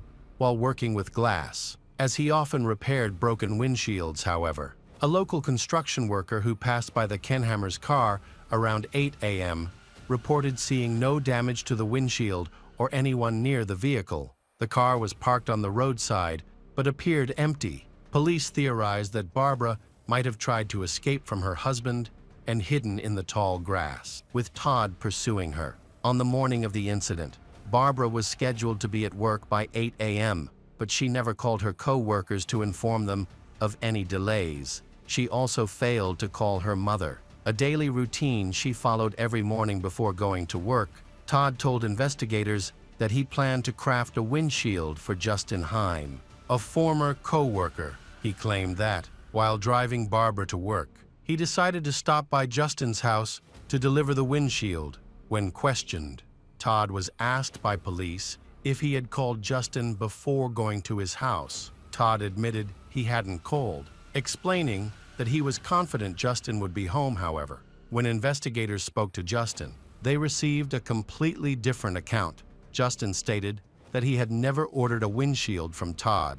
Further investigation revealed that Todd didn't even know where Justin lived. About a week after Barbara's death, the police asked Todd to come to the station, claiming they had developed leads about the trucks the pipe might have fallen from that day. Todd went to the station, but appeared confused during questioning. Frequently forgetting details, he explained that he was on sedatives, but hadn't taken them that day, which left him feeling overly anxious as the interrogation continued. Investigators began to suspect Todd was lying. Additionally, the medical examiner concluded that Barbara's death could not have been caused by a pipe collision.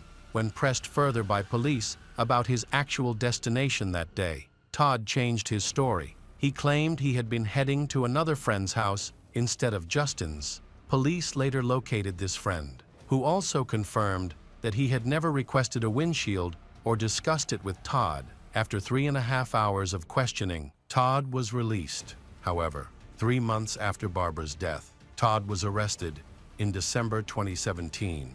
Todd went to trial for Barbara's death, with most attendees showing their support for him. His daughter, Jessica, was convinced her father couldn't be responsible for her mother's death, but worried that the court might impose a severe sentence. Forensic expert Dr. Kathleen McCubbin testified that Barbara died from head and neck trauma caused by a blunt object. Todd's lawyer questioned this. Pointing to a large travel mug found on the car's passenger side floor, he suggested that the mug might have struck Barbara's face as she ducked to avoid the pipe, potentially causing her injuries. The condition of the car's windshield also became a key focus of the trial. Alongside the medical evidence, defense expert Mark Meshulam, who had over 30 years of experience in glass-related cases, supported Todd's account. He testified that the windshield exhibited 3 points of impact: one from Todd's fist hitting the glass, another from the pipe entering the windshield, and a third from Todd pulling the pipe out. However, police forensic experts disagreed, concluding that the windshield only displayed 2 external impacts, ruling out the possibility of the pipe hitting it twice. Jessica and Jordan strongly defended their father during the trial. They couldn't believe he would kill their mother and then call the police just 5 minutes later. Jordan argued that, had their father intended to harm Barbara, he wouldn't have staged a complicated pipe incident on a busy road, especially since he owned around 28 weapons stored in the basement on the witness stand. Todd insisted he had never physically harmed Barbara. He explained that he panicked during police questioning and gave inconsistent statements, he said. When I watch the video, I see myself in it.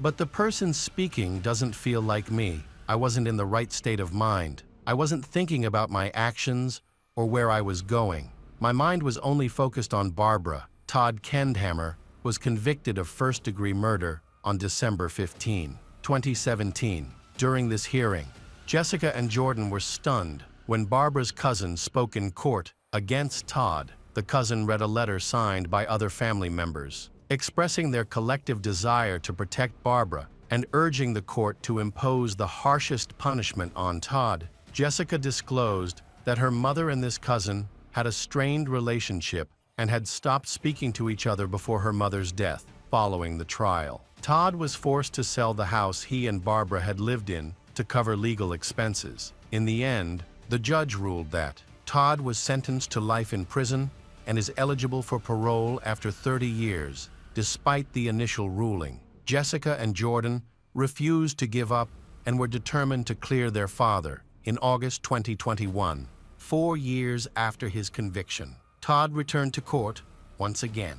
He insisted on his innocence, claiming that Barbara's death was caused by a pipe accident. While the prosecution maintained that he had murdered her, Todd's attorney introduced a pathologist with experience in nearly 6 autopsies. After reviewing Barbara's medical records and photographs, doctor found no evidence of a struggle. Contradicting the original forensic expert's conclusions, she theorized that Barbara's cricoid cartilage injuries might have been caused by a blow from a large travel mug resting on her lap during the car ride. Regarding the wounds on the back of Barbara's head, doctors suggested that Barbara may have instinctively ducked in fear, causing the pipe to strike her.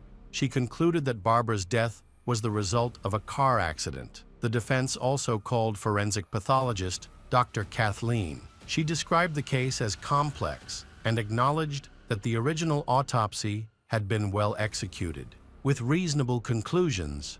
However, she explained that she would not have reached the same conclusions, agreeing with another pathologist for the defense. Dr. Kathleen stated that she did not believe Barbara was strangled. She added that in her extensive experience, she had never encountered a fractured cricoid cartilage in any strangulation case. To better understand what happened in the fatal incident, local authorities recreated Todd's account by conducting an experiment. They dropped a similar pipe from a truck bed to see if it could hit a car's windshield. Initially, Todd's attorneys dismissed the test as inconclusive, and the video of the experiment, conducted in 2017, was not introduced until 2021. The experiment showed that if a pipe bounced a certain way, as Todd described, it could hit the windshield in one of 4 attempts. The pipe hit the ground and bounced high enough to reach the windshield. Lending credibility to Todd's version of events, the attorneys